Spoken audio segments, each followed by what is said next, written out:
Audio clear है? एक बार comment section में बता दीजिए।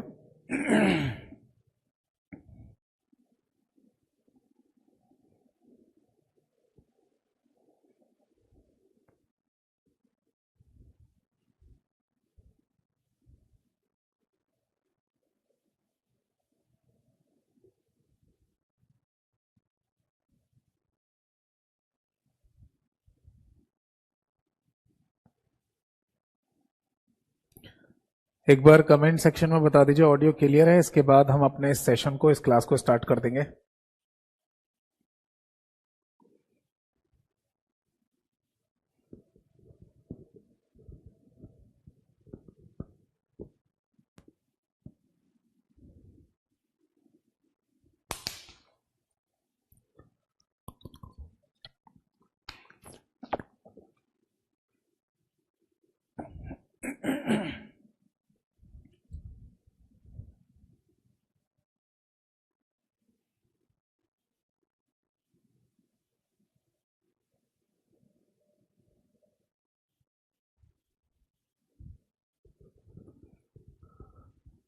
ठीक है जी, तो ऑडियो एकदम क्लियर है, परफेक्ट है। और शुरू करते हैं अपने इस सेशन को और अपनी इस क्लास को। सबसे पहले नमस्कार सभी को नमस्कार। डेट मैंने डाली दी है 14 अगस्त 2024 आज की तारीख है। और जैसा कि मैंने लास्ट क्लास में इंट्रोडक्शन क्लास थी और उसमें सारी बातें हैं ना आप सभी लोगों को क्लियर कर दी थी। एक बार मैं दोहरा देता हूं कि लास्ट क्लास में हमने क्या क्या डिस्कस कर लिया था, है ना। देखो, मैंने लास्ट क्लास में इस बैच के बारे में प्रॉपर पूरी जानकारी दे दी है। मैंने इस लास्ट क्लास यानी कि इंट्रोडक्शन क्लास में ये भी बता दिया है कि बैच की टाइमिंग क्या है, कैसे हमारा शेड्यूल रहेगा। मैंने ये भी बता दिया लास्ट क्लास में कि हमारी टोटल नंबर ऑफ क्लासेस कितनी होंगी। मैंने अपने बारे में, मेरे कुछ लिंक्स हैं उनके बारे में, और मैंने सिलेबस और किन किन एग्जाम को है ना हम इस बैच को पढ़ने के बाद क्लियर कर सकते हैं, इन सभी की जानकारी लास्ट क्लास में दे दी थी। ठीक है जी। तो मैं आप सभी लोगों से रिक्वेस्ट करूंगा, जो लोग है ना आज पहली बार क्लास में आए हैं, अगर उन्होंने लास्ट क्लास जिसका नाम था इंट्रोडक्शन क्लास अगर नहीं देखी है तो कृपया उस इंट्रोडक्शन क्लास को जरूर देखें, शुरू से लेकर एंड तक जरूर देखें, ताकि आपको आइडिया लग जाए कि अगर हम आने वाली जितनी क्लासेस में पढ़ाई करेंगे उसका पैटर्न क्या होगा, उसका तरीका क्या होगा, कैसे हमें तैयारी करनी है, कैसे हमें कंप्यूटर वाले सेक्शन में फुल में से फुल मार्क्स लेके आने हैं। ये सारी बातें, सारी स्ट्रेटेजी मैंने लास्ट क्लास में डिस्कस कर ली है। ठीक है जी। अब एक इंपॉर्टेंट बात है जो मैं आप सभी लोगों को बताने जा रहा हूं, ध्यान से सुनिएगा। देखो, मैं आप सभी लोगों को एक प्रॉपर गाइडेंस दूंगा, एक प्रॉपर गाइडेंस। और उस गाइडेंस को आपको है ना, जब तक आप कंप्यूटर पढ़ रहे हैं, यानी मान लो आपको है ना 2-4 महीने कंप्यूटर पढ़ना हो, या 6 महीने तक कंप्यूटर पढ़ना हो, या 1 साल तक कंप्यूटर पढ़ना हो, जब तक आपको मन करे, इस एक गाइडेंस को है ना आप जरूर फॉलो करके चलिएगा। मैं डेफिनेटली लिख कर दे रहा हूं आपको, गारंटी के साथ बोल रहा हूं कि आप कभी भी कंप्यूटर में ना ऐसा फील नहीं करेंगे कि हमें क्वेश्चन पढ़ के है ना समझ में नहीं आ रहा कि ये क्या पूछ रहा है, या हम आंसर नहीं दे पा रहे। ऐसा कभी फील नहीं होगा आपको। मतलब मुद्दे की बात यह है कि आप जब भी कभी किसी क्वेश्चन पढ़ेंगे ना एग्जाम में, या किसी मॉक में, या किसी बुक में, या कहीं पर भी, आपको एक तो कॉन्फिडेंस बिल्डअप हो जाएगा कि क्वेश्चन देखते समझ में आ जाएगा कि ये क्या पूछ रहा है। दूसरा, जो ऑप्शन आपके सामने होंगे उनको भी देखकर आप तुरंत आंसर टिक कर देंगे कि इस क्वेश्चन का ये आंसर होगा। और इसके लिए एक प्रॉपर गाइडेंस आपको पता होना जरूरी है। ठीक है जी। तो वो गाइडेंस मैं देने जा रहा हूं, ध्यान से सुनिएगा। ये बहुत आगे तक काम देगा आपका। ठीक है। देखो, क्लास में मैं जितनी थ्योरी आपको कराऊं ये मोर देन सफिशिएंट है। इससे ज्यादा थ्योरी पढ़ने की जरूरत नहीं है। पता चले आप कोई बुक उठा के बैठे हुए हैं, उसमें से रट्टाफिकेशन लगा रहे हैं कि कंप्यूटर एक इलेक्ट्रॉनिक मशीन है, ये है वो है, ऐसा कुछ नहीं करना। क्लास में मैं आपको जितनी थ्योरी या जितने थ्योरेटिकल कॉन्सेप्ट बताऊं, इससे ज्यादा थ्योरी पढ़ने की जरूरत नहीं है। बट इसके अलावा जरूरत पड़ेगी हमें एमसीक्यू प्रैक्टिस की। एमसीक्यू यानी कि मल्टीपल चॉइस क्वेश्चंस एमसीक्यू को कहा जाता है। ठीक है। और एमसीक्यू प्रैक्टिस में भी सबसे पहले हमें पढ़ना चाहिए पीवाईक्यूज, यानी कि प्रीवियस ईयर पेपर में आए हुए क्वेश्चंस। अब आपको एक काम करना है, अगर आप एमसीक्यू प्रैक्टिस करना चाहते हैं सभी लोग, चाहे डे फर्स्ट से ही, यानी कि आज से ही एमसीक्यू प्रैक्टिस करना चाहते हैं। कुछ लोग ये भी कहेंगे कि सर आज से सिलेबस तो शुरू हुआ नहीं, हम एमसीक्यू प्रैक्टिस क्यों कर रहे हैं, और क्यों करें भाई। तो ऐसा जरूरी नहीं है कि आप है ना डे फर्स्ट से एमसीक्यू प्रैक्टिस नहीं कर सकते, आप कर सकते हो। क्योंकि आप ये मान के चलिए कि ऐसा हो सकता है ना कि कुछ क्वेश्चन जो आप देखें वो फुल फॉर्म पर आधारित हो, है ना। कुछ क्वेश्चन देखें आप जो फैक्ट पर आधारित हो, फैक्चुअल क्वेश्चन जैसे होते हैं। जैसे मान लो अगर कोई क्वेश्चन पूछा जा रहा है कि सीपीयू की फुल फॉर्म क्या है, तो सेंट्रल प्रोसेसिंग यूनिट है, सिंपल सा। तो ये कोई ऐसा थोड़ी कि इसके लिए पहले कोई पूरा कॉन्सेप्ट जानोगे उसके बाद फुल फॉर्म को याद करोगे। या मान लो अगर कोई फैक्ट है, यानी कि तथ्य है कि सबसे पहला इलेक्ट्रॉनिक कंप्यूटर कौन सा था, उसका नाम था एनियाक। तो ये ऐसे क्वेश्चन तो आप कभी भी पढ़ सकते हो अगर आपने प्रॉपर कॉन्सेप्ट को, प्रॉपर थ्योरेटिकल चैप्टर को या टॉपिक को नहीं पढ़ा है, तब भी पढ़ सकते हो, है ना। तो मैं सभी लोगों को ये रिकमेंडेशन देता हूं, रिकमेंड करता हूं कि आप डे फर्स्ट से भी एमसीक्यू प्रैक्टिस कर सकते हो। भले ये मान लो आप 10 क्वेश्चन पढ़िए, 20 क्वेश्चन पढ़िए, उनमें से सारे के सारे क्वेश्चन नहीं आएंगे समझ में, या आप आंसर नहीं दे पाओगे, 2 4 5 क्वेश्चन तो समझ में आएंगे ही। 2 4 5 क्वेश्चन फुल फॉर्म वाले, फैक्ट वाले, वो तो याद हो ही जाएंगे। तो इसलिए आप डे 1 से ही एमसीक्यू की प्रैक्टिस कर सकते हैं। और इसके लिए सबसे बढ़िया तरीका मैंने बनाया हुआ है मेरा यूट्यूब चैनल। देखो आप अपने इस बैच के अंदर प्रॉपर क्लासेस तो लेंगे ही लेंगे, बट इसके अलावा मेरे यूट्यूब चैनल पे चले जाइए जिसका नाम है कंप्यूटर बाय यतेंद्र सर। वहां पर आप 2 चीजें जरूर फॉलो करते रहिए जब तक आप कंप्यूटर की तैयारी कर रहे हैं। पहली चीज, कम्युनिटी वाला सेक्शन। आप जैसे ही कम्युनिटी वाले सेक्शन में जाएंगे तो वहां पर आपको क्वेश्चन पोस्ट होते हुए दिखाई देंगे। अभी मैं प्रैक्टिकल करके भी आपको दिखाऊंगा, ठीक है, सबको समझ में आ जाएगा। पहले सुन लीजिए कि आप मेरे यूट्यूब चैनल पर जैसे ही जाएंगे तो वहां कम्युनिटी वाला एक सेक्शन है, उसमें जैसे ही आप जाओगे तो वहां आपको क्वेश्चन मिलेंगे ऑप्शन के साथ। आप उन क्वेश्चन को देखिए और बताइए क्या सही आंसर हो सकता है। ट्राई करके देख लो, है ना, जितने भी क्वेश्चन के आप आंसर दे पाए।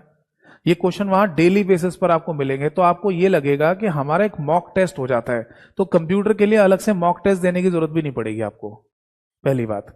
दूसरी बात, मेरे ही यूट्यूब चैनल के आप कम्युनिटी वाले प्लेलिस्ट वाले सेक्शन में चले जाना, तो वहां एक प्लेलिस्ट बनाई हुई है मैंने, MCQ practice for all exam के नाम से। उस प्लेलिस्ट में जितनी भी क्लासेस हैं वो तो देखनी ही है, इसके अलावा जितनी क्लासेस और आएंगी वहां पर वो भी आप देखते रहना। आपको एमसीक्यू प्रैक्टिस के लिए और किसी क्लास को ज्वाइन करने की जरूरत भी नहीं पड़ेगी, ठीक है। ये काम आपको करके रखना है। अब एक और बात, अगर आप ये कहें कि सर आप जो अपने YouTube चैनल पर एमसीक्यू या पीवाईक्यू प्रैक्टिस कराते हैं, प्रीवियस ईयर पेपर में आए हुए क्वेश्चन, इनकी कोई पीडीएफ फाइल बना के नहीं दे सकते, तो मैंने अपना एक टेलीग्राम पर चैनल भी बनाया हुआ है इन सब चीजों के लिए। देखो टेलीग्राम की जरूरत क्यों पड़ी, टेलीग्राम की इसलिए जरूरत पड़ी कि मान लो आज आपने बैच लिया, तो ये बैच है ना 6 महीने तक आपके पास रहेगा। अब 6 महीने के बाद भी अगर किसी का कोई पेपर है, तो आपको जो बैच के अंदर कंटेंट प्रोवाइड कराया जा रहा है ना, तो वो फिर आगे नहीं मिलेगा, क्योंकि 6 महीने बाद ये बैच तो आपको शो होना ही बंद हो जाएगा, दिखना ही बंद हो जाएगा आपको। तो अगर मान लो मैंने कोई लेटेस्ट अपडेटेड पीडीएफ बनाई, चाहे वो किसी टॉपिक की हो, चाहे वो किसी एमसीक्यू प्रैक्टिस की हो, चाहे वो किसी पीवाईक्यू की पीडीएफ हो, तो वो मैं फिर आपको कैसे दूंगा। मान लो आज से 8 महीने बाद या आज से 10 महीने बाद आपको एमसीक्यू प्रैक्टिस की जरूरत पड़ रही है लेटेस्ट क्वेश्चन की, तो आपको है ना 8 महीने बाद या 10 महीने बाद दोबारा से बैच लेना पड़ेगा। क्यों? क्योंकि लेटेस्ट पीडीएफ फिर लेटेस्ट बैच में मिलेंगी। तो मैं ये नहीं चाहता हूं कि आपको बार बार बैच खरीदना पड़े, बार बार बैच लेना पड़े। आपने एक बार बैच ले लिया, आपने प्रॉपर थ्योरेटिकल क्लासेस देख ली, तो इसके बाद अब कंटेंट मिलना चाहिए आपको पीडीएफ फाइल के थ्रू, है ना, ये सब कंटेंट वगैरह आपको मिलता रहे लेटेस्ट। समझ में आ रहा है? बार बार बैच नहीं लेना पड़े, इसलिए मैंने एक तरीका निकाला कि टेलीग्राम नाम की एप्लीकेशन आज के समय छोटे छोटे बच्चों के मोबाइल फोन में या कंप्यूटर में मौजूद है। तो आपको सभी को ना टेलीग्राम नाम की एक एप्लीकेशन अपने फोन में या कंप्यूटर में डाउनलोड और इंस्टॉल करनी है। समझ में आ गई बात? ये सभी लोगों से मैं रिक्वेस्ट कर रहा हूं कि आप सभी लोग टेलीग्राम नाम की एप्लीकेशन को अपने फोन में या कंप्यूटर में डाउनलोड और इंस्टॉल कर लेना। वहां पर आपको है ना मेरी पीडीएफ जो एमसीक्यूज प्रैक्टिस वगैरह की है, सब आपको वहां पर मिलती रहेंगी। चाहे आपका बैच दिखे या ना दिखे, खत्म हो जाए, चल रहा हो, कोई दिक्कत नहीं है, आपको लेटेस्ट कंटेंट की पीडीएफ फाइल आपको मिलती रहेंगी। तो उसे आपको जरूर ज्वाइन करके रखना है। तो अब मैं आपको एक बार दिखा देता हूं स्क्रीन शेयरिंग करके कि मैं जिस यूट्यूब चैनल की बात कर रहा हूं और जिस टेलीग्राम चैनल की बात कर रहा हूं वो आपको कैसे देखना है। ठीक है, देखो अभी आपको है ना मेरे कंप्यूटर का स्क्रीन शेयरिंग दिखाई देगा और मैं आपको दिखाता हूं अपना यूट्यूब चैनल। ठीक है, देखो मैंने ना अभी आपके सामने ना गूगल सर्च इंजन को ओपन किया है। मैं जिस कंप्यूटर को आपको अभी दिखा रहा हूं उसमें विंडोज 11 नाम का ऑपरेटिंग सिस्टम डला हुआ है और विंडोज ऑपरेटिंग सिस्टम में जो अभी ये वेब ब्राउजर खुला हुआ है जिसमें मैंने गूगल सर्च इंजन को खोला है, इस वेब ब्राउजर को माइक्रोसॉफ्ट एज के नाम से बोला जाता है। ठीक, अब हम यहां पर ओपन करते हैं यूट्यूब। आपको सिंपल सा ना यूट्यूब पे जाना है और सर्च करना है कंप्यूटर बाय यतेंद्र सर, शायद खुल जाएगा क्योंकि मेरा अकाउंट लॉगिन है इसमें, तो मेरा ही चैनल खुल जाएगा इसमें। हाँ मेरा ही चैनल है, देखो। ठीक है, अब मैं आपको अपना चैनल दिखाता हूँ। ठीक है, इसका नाम है ना स्टडी लाइव लिखा हुआ आ रहा है बट मैंने नाम चेंज कर दिया है कंप्यूटर बाय यतेंद्र सर, तो दोनों ही लिख दीजिए, दोनों से ही मिल जाएगा। स्टडी लाइव लिख दोगे तो भी आ जाएगा और कंप्यूटर बाय यतेंद्र सर लिख दोगे तो उससे भी आ जाएगा। ठीक है, अब आपको सबसे पहले ना डेली बेसिस पर जो भी आपको समय सही लगे पूरे दिन में कम्युनिटी वाले सेक्शन में जाइए और यहां मैं डेली बेसिस पर ऐसे क्वेश्चन को पोस्ट कर देता हूं और ये सारे क्वेश्चन ध्यान रखना किसी ना किसी प्रीवियस ईयर पेपर में आए हुए क्वेश्चन होते हैं। इसका मतलब इन क्वेश्चंस की इंपॉर्टेंस है। देखो जैसे एक रिसेंटली पेपर में पूछा गया होगा चैट जीपीटी में जीपीटी का फुल फॉर्म क्या है, तो इसका सही आंसर है जनरेटिव प्री ट्रेन्ड ट्रांसफॉर्मर। ये 68% लोगों ने ये आंसर दिया है, तो परसेंटेज भी दिखा देता है यहाँ पर कि है ना कितने लोगों ने ये आंसर दिया है। ठीक है, ये क्वेश्चन आपको यहाँ पर इस फॉर्मेट में देखने को मिलेंगे। इंग्लिश और हिंदी दोनों ही भाषाओं में ना आपको क्वेश्चन लिखा हुआ दिखाई देगा, 4 ऑप्शन होंगे। आप जैसे किसी ऑप्शन पर टिक करेंगे आपको हैंड टू हैंड पता चल जाएगा कि आपने आंसर सही दिया है या गलत दिया है। करेक्ट होगा तो करेक्ट लिखा आ जाएगा, इनकरेक्ट होगा तो इनकरेक्ट लिखा आ जाएगा और करेक्ट आंसर भी हैंड टू हैंड बता दिया जाएगा। तो आप डेली बेसिस पर जो आपको समय सही लगे आप इन क्वेश्चन को प्रैक्टिस करते रहिए। ये सारे के सारे क्वेश्चन किसी ना किसी प्रीवियस ईयर पेपर में आए हुए क्वेश्चंस हैं। ठीक है, अब आगे आते हैं। देखो इसके बाद आप चले जाओ प्लेलिस्ट वाले सेक्शन में, तो ये आप जैसे ही प्लेलिस्ट वाले सेक्शन में जाओगे तो आपको कई सारी प्लेलिस्ट दिखाई देंगी मेरे यूट्यूब चैनल पर, जैसे कि एग्जाम इन्फॉर्मेशन के नाम से, MCQ practice for all UP exam के नाम से, पीवाईक्यू शॉर्ट के नाम से, सिलेबस के नाम से, एमएस ऑफिस के नाम से, और एक प्लेलिस्ट है MCQ practice for all exam के नाम से। ठीक है, तो ये जो प्लेलिस्ट मैंने बनाई हुई है MCQ practice for all exam के नाम से, इस पर जैसे ही आप क्लिक करेंगे तो आप देखेंगे कि इतनी सारी क्लासेस ऑलरेडी मैं पहले से ले चुका हूं एमसीक्यू प्रैक्टिस की। तो टोटल मैंने कितनी क्लासेस ले ली हैं? 30 क्लासेस मैं ऑलरेडी पहले यहां पर ले चुका हूं। तो इन 30 क्लासेस को आप देख लेना जैसे जैसे आपको समय मिलता जाए, जैसे जैसे आपका सिलेबस पूरा होता जाए, और इसमें आगे भी जैसे जैसे क्लासेस आती जाएंगी वो क्लासेस भी आप देखते जाना। ठीक है, जैसे मैं दिखा देता हूं, तो ये फॉर्मेट रहेगा मेरी क्लास का। मैं फुल स्क्रीन करके दिखा देता हूं आपको। इन क्लासेस में ना क्वेश्चन मैं आपको इस तरीके से दिखाऊंगा और इस क्वेश्चन को एक्सप्लेन भी करूंगा। ठीक है, ये सारे के सारे क्वेश्चन जो इन क्लासेस में मैंने कराए हैं सब प्रीवियस ईयर पेपर में आए हुए क्वेश्चंस हैं।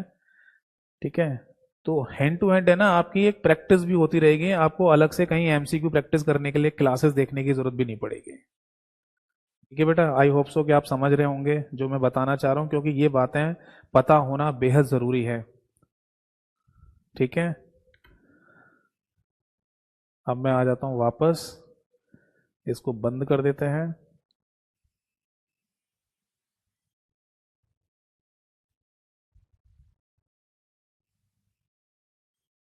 ठीक है, अब चूंकि देखिए ये पहली क्लास है इसलिए ये सारी बातें बताना जरूरी है, क्योंकि अगर एक ही बार में सारी बातें क्लियर हो जाएं तो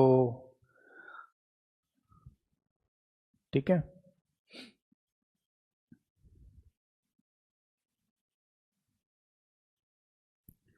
एक बच्चे ने लिखा है कमेंट में, सर स्क्रीन सही से नहीं दिख रही है, जो भी लिखा है वो सब कटा हुआ दिखाई दे रहा है। मैंने तो अभी कुछ लिखा ही नहीं है बोर्ड पर, मैंने तो केवल यहां पर एक डेट डाली हुई है 14 अगस्त 2024, इसके अलावा तो कुछ लिखा ही नहीं है। आप सभी लोग जो लाइव हैं एक बार जल्दी से मेरे को और बता दीजिए कि क्या स्क्रीन में कुछ प्रॉब्लम आ रही है। ठीक है, अब मैं आगे बढ़ता हूं। तो फाइनली इसी तरीके से आपको टेलीग्राम नाम की एप्लीकेशन पे जाना है, गूगल प्ले स्टोर से डाउनलोड कर लेना मोबाइल फोन में, और अगर कंप्यूटर में डाउनलोड करना चाहें तो कंप्यूटर में भी डाउनलोड हो जाती है। तो अब मैं जो बता रहा हूं ध्यान से सुन लो एक बार फिर से, कि अगर आपको आने वाले समय में कोई भी एग्जाम देना है, ठीक है जी, और उस एग्जाम में कंप्यूटर वाले सेक्शन में फुल में से फुल मार्क्स लाने हैं, तो मेरी 3 स्टेप स्ट्रेटेजी को ध्यान रखना। मैं लिख के दे सकता हूं कि आपका एक भी नंबर नहीं कटेगा। स्टेप नंबर 1 जो मैंने आपको बताया अभी, कि आप प्रॉपर तरीके से कम एक बार मेरी क्लासेस को जरूर सुनना, जरूर देख लेना। स्टेप नंबर 2 जो मैंने अभी आपको बताया, मेरा YouTube channel computer by Yatendra sir के नाम से, उस पर 2 चीजें फॉलो करनी है आपको। एक तो कम्युनिटी वाले सेक्शन में क्वेश्चन प्रैक्टिस करते रहिए, और एक प्लेलिस्ट वाले सेक्शन में एमसीक्यू प्रैक्टिस की सारी क्लासेस देखते रहिए, ठीक है। और स्टेप नंबर 3, किसी भी प्रकार की कोई भी पीडीएफ फाइल आपको चाहिए, चाहे वो पीवाईक्यू की हो, एमसीक्यूज की हो, टॉपिक की हो, चैप्टर की हो, किसी की भी हो, इसके लिए आप मेरे टेलीग्राम चैनल को फॉलो कर लीजिए, ज्वाइन कर लीजिए। और टेलीग्राम चैनल का भी सेम ही नाम है, कंप्यूटर बाय यतेंद्र सर, ठीक है जी। वैसे तो आपको मेरा यूट्यूब और टेलीग्राम चैनल दोनों मिल जाएंगे सर्च करने पर, बट अगर किसी को ये चैनल ना मिल पाए, क्योंकि कई बार है ना बहुत सारे बच्चे हमारे नाम से फेक चैनल बना लेते हैं, तो आप सीधे मेरे व्हाट्सएप नंबर पर मैसेज कर देना 8448832987। ये मेरा व्हाट्सएप नंबर है, इसी नंबर से टेलीग्राम भी चलता है। तो अगर आप टेलीग्राम चलाते हैं तो टेलीग्राम, या व्हाट्सएप चलाते हैं तो व्हाट्सएप, किसी पर भी मैसेज कर देना अपने बैच का नाम लिखकर, तो आपके पास मेरे ऑफिशियल लिंक आ जाएंगे। समझ में आ गए सभी को? Is that clear? चलिए, तो अब फाइनली है ना मैं क्लास शुरू करने जा रहा हूं। जितना भी मेरे को गाइडेंस देना था, जितनी भी बातें मेरे को आपको समझानी थी, मैं क्लियरली समझा चुका हूं। मैं नहीं समझता कि इससे ज्यादा प्रॉपर कोई गाइडेंस और हो सकता है, ठीक है। जितना भी प्रॉपर बातें समझानी थी वो मैंने समझा दी हैं। तो वंस अगेन स्वागत है आप सभी लोगों का मेरे नए कंप्यूटर स्पेशल बैच में, एंड वंस अगेन नमस्कार सभी को नमस्कार। जैसा कि मैंने लास्ट क्लास में बोला था कि हम अपना फर्स्ट चैप्टर स्टार्ट करेंगे जिसका नाम है कंप्यूटर आर्किटेक्चर, ठीक है जी, कंप्यूटर आर्किटेक्चर। देखो, कंप्यूटर आर्किटेक्चर को है ना हिंदी में कंप्यूटर की संरचना के नाम से बोला जाता है। और मैं आपको बता दूं कि अगर आपके एग्जाम के सिलेबस में कभी भी ये लिखा हुआ आ जाए कि फंडामेंटल ऑफ कंप्यूटर पूछा जाना है, या अगर लिखा हुआ आ जाए बेसिक कंप्यूटर पूछा जाना है, या बेसिक कंप्यूटर एप्लीकेशन पूछा जाना है, या फिर आईसीटी लिखा हुआ आ जाए, यानी कि इंफॉर्मेशन कम्युनिकेशन एंड टेक्नोलॉजी, तो इन सभी का मतलब ये होता है कि आपको कंप्यूटर आर्किटेक्चर वाले चैप्टर से ही पढ़ाई करना शुरू करना होगा। यानी कि सबसे पहले आपको कंप्यूटर आर्किटेक्चर की जानकारी होना जरूरी है, यानी कि बेसिक फंडामेंटल यहीं से शुरू होता है, ठीक है जी। अब कंप्यूटर आर्किटेक्चर का बेसिकली मतलब क्या है, कंप्यूटर को कैसे समझें, वो अब मैं समझाने जा रहा हूं। ध्यान से सुनना, समझना, कोई डाउट आए तो पूछते रहना। देखिए, सबसे पहले हम यहां पर बात करेंगे एक शब्द की, और वो शब्द है डिजिटल कंप्यूटर। अगर हमसे ये पूछा जाए कि डिजिटल कंप्यूटर बेसिकली होता क्या है, हिंदी में भी डिजिटल कंप्यूटर के नाम से ही बोला जाएगा, ठीक है जी। तो अगर हमसे ये पूछा जाए कि डिजिटल कंप्यूटर का बेसिकली मीन क्या है, वैसे मैं आपको ये बता दूं कि आज के समय हम जितने भी कंप्यूटर इस्तेमाल में ला रहे हैं, उन सभी कंप्यूटर को डिजिटल कंप्यूटर के नाम से ही बोला जाता है। बट इस डिजिटल का बेसिकली मीनिंग क्या होता है, या इस डिजिटल शब्द का कॉन्सेप्ट क्या होता है, ये हमें कई बार कंफ्यूज करता है दिमाग में कि डिजिटल का मीनिंग क्या है। तो देखो, डिजिटल शब्द का बेसिकली मीनिंग ये है कि एक ऐसा कंप्यूटर जिसका कॉन्सेप्ट बाइनरी पर बेस्ड हो। हम यहां पर लिख सकते हैं कॉन्सेप्ट बेस्ड ऑन, यानी कि अगर एक ऐसा कंप्यूटर जिसका कॉन्सेप्ट बाइनरी के कॉन्सेप्ट पर आधारित अगर होगा, तो उसे हम डिजिटल के नाम से बोल देंगे। अब बाइनरी शब्द का बेसिकली मीनिंग क्या होता है वो मैं आपको समझाता हूं। देखो, जब हम मैथमेटिक्स पढ़ना शुरू करते हैं, ठीक है, तो मैथमेटिक्स में आपने नोटिस किया होगा कि हम जो भी नंबर्स लिख रहे हैं, है ना, वो डेसिमल नंबर्स होते हैं। यानी हम मैथमेटिक्स में, गणित में डेसिमल नंबर का इस्तेमाल कर रहे होते हैं। तो डेसिमल शब्द का मीनिंग ये होता है, या डेसिमल नंबर्स का मतलब ये है कि आपको किसी भी नंबर को लिखने के लिए 10 चॉइसेस मिलती हैं, है नहीं। जैसे मान लो आपको है ना 3 अंकों की संख्या लिखनी है, मान लो आपको लिखना है 256, 256, तो 3 अंकों की संख्या आपने लिख दी। तो इस 3 अंकों की संख्या को लिखने के लिए आपके पास 10 चॉइसेस थी। यानी कि आप 0 से लेकर 9 तक के किसी भी अंक का इस्तेमाल करके 3 अंकों की संख्या लिख सकते हैं। ऐसे ही अगर आपसे कहा जाए कि 0 से लेकर 9 तक की अंकों की संख्या, 9 अंकों का इस्तेमाल करते हुए आप 4 अंकों की संख्या लिखिए, तो लिख दो 5454। या अगर आपसे कहा जाए कि 0 से लेकर 9 तक का इस्तेमाल करते हुए आप 5 अंकों की संख्या लिखिए, तो आप लिख सकते हैं 65124, ये लिख दीजिए।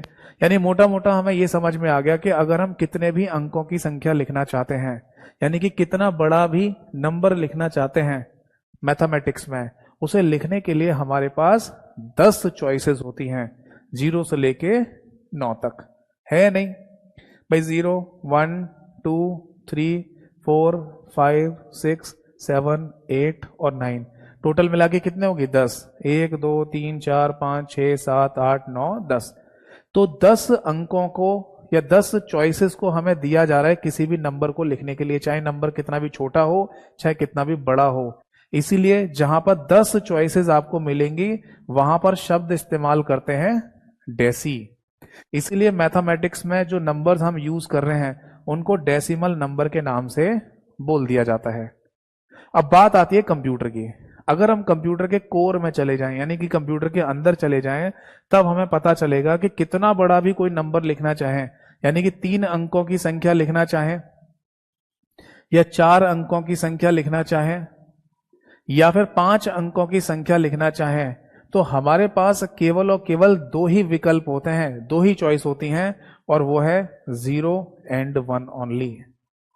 तो जहां पर आपको केवल 2 ही विकल्प मिलेंगे किसी भी नंबर को लिखने के लिए, तो वहां शब्द इस्तेमाल करते हैं, दैट इज बाई। बाई शब्द का मतलब होता है 2, डेसी का मतलब 10, बाई का मतलब 2। तो इसीलिए हम अपने कंप्यूटर में जिन नंबर्स का इस्तेमाल कर रहे हैं उनको बाइनरी नंबर के नाम से बोल देते हैं। ये बात समझ में आ गई? यानी मोटा मोटा ये समझ लो कि मैथमेटिक्स में जो नंबर्स हम इस्तेमाल कर रहे हैं, यूज कर रहे हैं, उनको डेसिमल नंबर कहते हैं, क्योंकि किसी भी नंबर को लिखने के लिए वहां पर 10 चॉइसेस हैं। जबकि कंप्यूटर में हम बाइनरी नंबर का इस्तेमाल कर रहे हैं, क्योंकि किसी भी नंबर को लिखने के लिए हमारे पास केवल 2 ही विकल्प होते हैं, या तो 0 या 1। तो यहां जो बाइनरी शब्द मैंने लिखा है, इसका सिंपल सा मतलब है या तो 0 या फिर 1। बताइए बेटा, बात समझ में आ गई या नहीं? यानी अगर मैं किसी कंप्यूटर की बात कर रहा हूं और उस कंप्यूटर को डिजिटल कंप्यूटर के नाम से बोला जा रहा है, तो इसका मतलब है कि उसका कॉन्सेप्ट किस पर आधारित है? बाइनरी के कॉन्सेप्ट पर आधारित है। और बाइनरी का मतलब 0 या 1 से होता है। एक बात हमें नॉलेज के लिए और दिमाग में रखनी है कि कंप्यूटर में एक सिंगल 0 लिखा हो या एक सिंगल 1 लिखा हो, दोनों को ही 1 बिट के नाम से बोला जाता है। यानी अगर आपके किसी पेपर में ये क्वेश्चन आ जाए कि 0 या 1 को कंप्यूटर में क्या कहते हैं, तो आंसर होगा 1 बिट, BIT बिट के नाम से बोल दिया जाता है। यानी सिंगल 0 लिखा होगा तो भी बिट कहा जाएगा, और सिंगल 1 लिखा होगा तो भी इसे बिट के नाम से ही बोला जाएगा। समझ में आ गई बात? अब आगे देखिए। अब एक बात और हमारे दिमाग में आती है कि सर कंप्यूटर के अंदर या डिजिटल कंप्यूटर के अंदर जो हम आज के समय इस्तेमाल में ला रहे हैं, इन सभी का कॉन्सेप्ट ये 0-1 के कॉन्सेप्ट पर आधारित है। तो ये 0-1 एग्जैक्टली होता क्या है? मतलब कभी अगर हम ये देखना चाहें कि 0-1 का कॉन्सेप्ट हमारे कंप्यूटर के अंदर है, तो क्या हम देख सकते हैं अंदर? क्या हमें दिखाई दे जाएगा कंप्यूटर को खोलने पर कि 0-1 अंदर कुछ चल रहा है, या 0-1 का कुछ कॉन्सेप्ट होता है कंप्यूटर के अंदर? तो आंसर है नहीं। हम कभी भी इन 0 और 1 को देख नहीं सकते। इस 0-1 का जो कॉन्सेप्ट है, इसको कभी भी हम देख नहीं पाएंगे। तो फिर ये कॉन्सेप्ट है क्या चीज? क्यों हम 0101 का नाम लेते रहते हैं हमेशा कंप्यूटर के केस में या डिजिटल कंप्यूटर के केस में? तो चलिए इस बात को मैं समझाता हूं। देखो, हमें यह पता है कि हमें कंप्यूटर चलाने के लिए इलेक्ट्रिसिटी की आवश्यकता है या नहीं? बिल्कुल है। यानी कि कंप्यूटर चलाने के लिए भी विद्युत या बिजली की आवश्यकता पड़ती है। और जब हम विद्युत की बात करते हैं, बिजली की बात करते हैं, तो हमें पता है कि वहां पर वोल्टेज कंसीडर की जाती है। जैसे हमारे घर में जो इलेक्ट्रिसिटी पावर सप्लाई आ रही है, बिजली आ रही है, तो उसे वोल्टेज में ही तो कंसीडर करते हैं। देख रहे होते हैं कि कितने वोल्टेज का करंट आ रहा है। जैसे नॉर्मली हमारे जो घर होते हैं उसमें 220 से 240 वोल्टेज का इलेक्ट्रिकल करंट फ्लो होता है, जिससे सभी चीजें चल रही होती हैं। वोल्टेज ज्यादा भी हो सकती है, कम भी हो सकती है। जैसे कि जो मेन लाइन होती है, रोड पे जा रही होती है, वो 11,000 वोल्टेज की लाइन भी हो सकती है। और जो खेतों में आपने देखी होंगी, है ना, जो बड़े बड़े खंभे होते हैं बिजली के, उनमें 24,000 वोल्टेज की भी लाइन हो सकती है। वो यानी करंट बहुत पावर का हो सकता है। पर जो नॉर्मली हमारे घरों में इलेक्ट्रिकल करंट फ्लो करता है बिजली के तारों में, वो 220 से 240 वोल्टेज के आसपास रहता है। ठीक है ना? तो सिंपल सी बात है कि अगर हम इलेक्ट्रिसिटी की बात कर रहे हैं तो वहां पर वोल्टेज की बात तो होगी होगी, है ना? और वोल्टेज में ना दो चीजें हो सकती हैं। या तो वोल्टेज है ना हाई हो सकती है, इस बात को हम ऐसे लिख सकते हैं, या तो वोल्टेज हाई वोल्टेज हो सकती है या फिर लो हो सकती है। और ये चीज है ना, हमने घर पर भी आपने नोटिस की है कि कई बार है ना वोल्टेज हाई चली जाती है, कई बार वोल्टेज लो हो जाती है। उसका एक सोल्यूशन भी होता है हमारे घर में कि जिनके घरों में वोल्टेज बहुत ज्यादा अप डाउन यानी हाई लो होती रहती हैं, वो अपने घर में एक स्टेबलाइजर लगवा लेते हैं, ताकि स्टेबलाइजर एक कांस्टेंट वोल्टेज पावर सप्लाई देता रहे पूरे घर को। वो अपने आप ही ज्यादा वोल्टेज को कम कर देता है, कम को ज्यादा करता रहता है। समझ में आ रहा है? तो सिंपल सी बात हमें पता चली कि इलेक्ट्रिसिटी अगर हम यूज कर रहे हैं तो वहां पर वोल्टेज का कॉन्सेप्ट तो आएगा ही आएगा, जिससे पता लगाया जाता है कि करंट कितनी पावर का है। बट उस पावर में भी दो कंडीशन हो सकती हैं, हाई और लो। ऐसे ही समझ लीजिए कि हमारा जो कंप्यूटर है वो भी इलेक्ट्रिसिटी यानी कि बिजली से ही चल रहा है, और बिजली से चलने वाली चीज में वोल्टेज कंसीडर होगी, और वहां वोल्टेज में हाई और लो का जो कॉन्सेप्ट है ना, वो हमने अपने अनुसार मैनेज कर लिया है। समझ में आ रहा है नहीं? मतलब मान लो कि हम अपने कंप्यूटर में किसी जगह पर इलेक्ट्रिसिटी प्रोवाइड करा रहे हैं, बिजली का करंट दे रहे हैं। अब उस बिजली के करंट को वोल्टेज में कंसीडर किया जाएगा, तो हम अपनी मर्जी से अब करंट को छोड़ेंगे। कभी हाई छोड़ रहे हैं, कभी लो छोड़ रहे हैं, कभी हाई छोड़ रहे हैं, कभी लो छोड़ रहे हैं, वो हमारी मर्जी है। यानी कि हमने इस करंट को अपनी मर्जी से मैनिपुलेट कर लिया। समझ में आ गया? तो जब हम करंट को हाई वे में छोड़ेंगे, हाई वोल्टेज में छोड़ेंगे, तो उसे मान लेंगे 1। और जब लो वे में छोड़ेंगे या लो तरीके से छोड़ेंगे तो उसको 0 मान लिया जाएगा।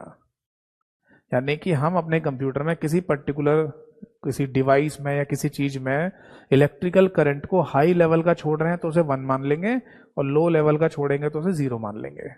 और इसी तरीके से हाई लो ये कॉन्सेप्ट हमने तैयार किया कंप्यूटर में। जैसे समझिए, हमने कंप्यूटर में किसी डिवाइस को पहले करंट दिया हाई पावर का, हाई वोल्टेज का, फिर हमने लो कर दिया, फिर हमने हाई वोल्टेज कर दिया, फिर हमने हाई वोल्टेज दिया, फिर हाई वोल्टेज दे दिया, फिर लो वोल्टेज हो गया, फिर लो वोल्टेज हो गया, फिर हाई वोल्टेज हो गया।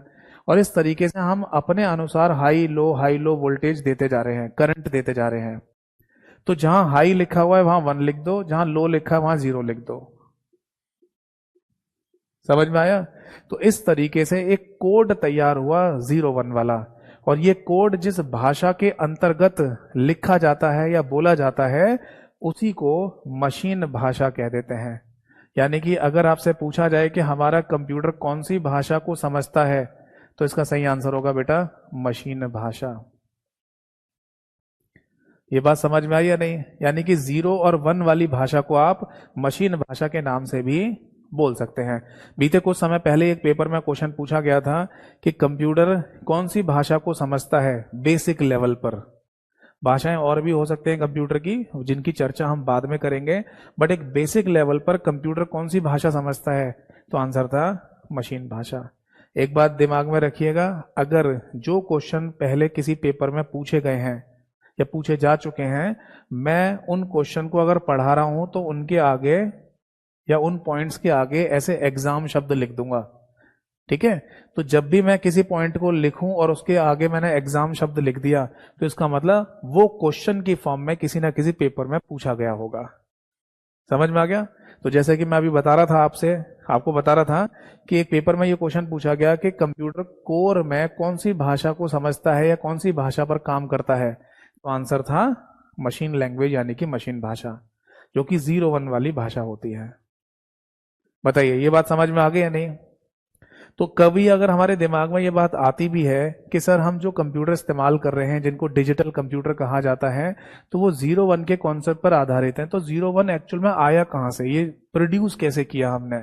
तो उसका कॉन्सेप्ट है कुछ इस तरीके से, क्योंकि डिजिटल कंप्यूटर है या कंप्यूटर कह दीजिए, उसे चलाने के लिए इलेक्ट्रिसिटी पावर सप्लाई की जरूरत पड़ेगी और जब इलेक्ट्रिसिटी होगी तो वोल्टेज होगी और वोल्टेज को हम अपने अनुसार कम ज्यादा या हाई लो की फॉर्म में भेजेंगे और जब हाई लो की फॉर्म में भेजेंगे तो उससे हम एक 0-1 वाला कोड बना लेंगे और ये 0-1 वाला कोड एक भाषा के अंतर्गत लिखा जा रहा है जिसे मशीन भाषा कह देते हैं। समझ में आया। ऐसा बोलिए कि मशीन भाषा के अंदर जो आप लिख रहे हैं वो कौन सा कोड है, 0-1 वाला कोड।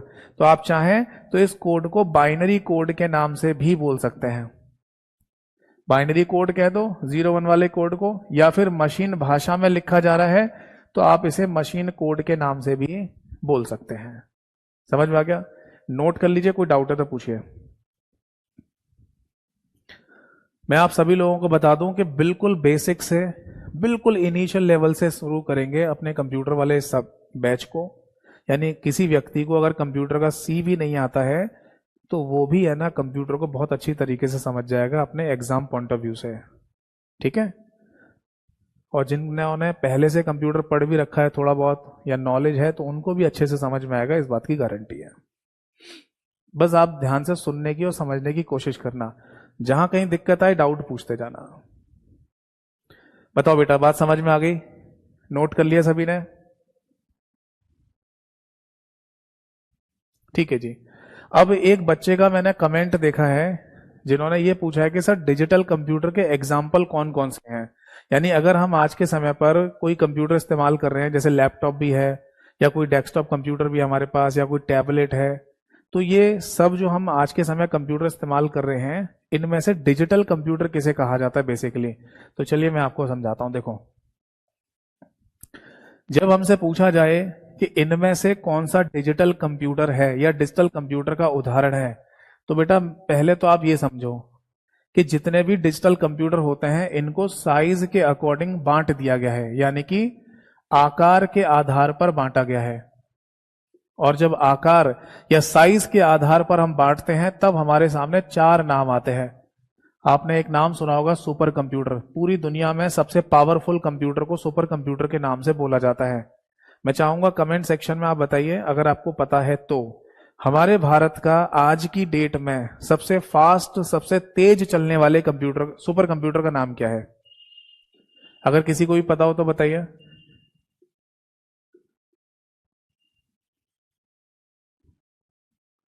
किसी भी बच्चे को अगर ये क्वेश्चन का आंसर पता हो, जो कि कंप्यूटर का जीके भी आप इसे कह सकते हैं, कि हमारे भारत का आज की तारीख में सबसे तेज चलने वाला सुपर कंप्यूटर कौन सा है।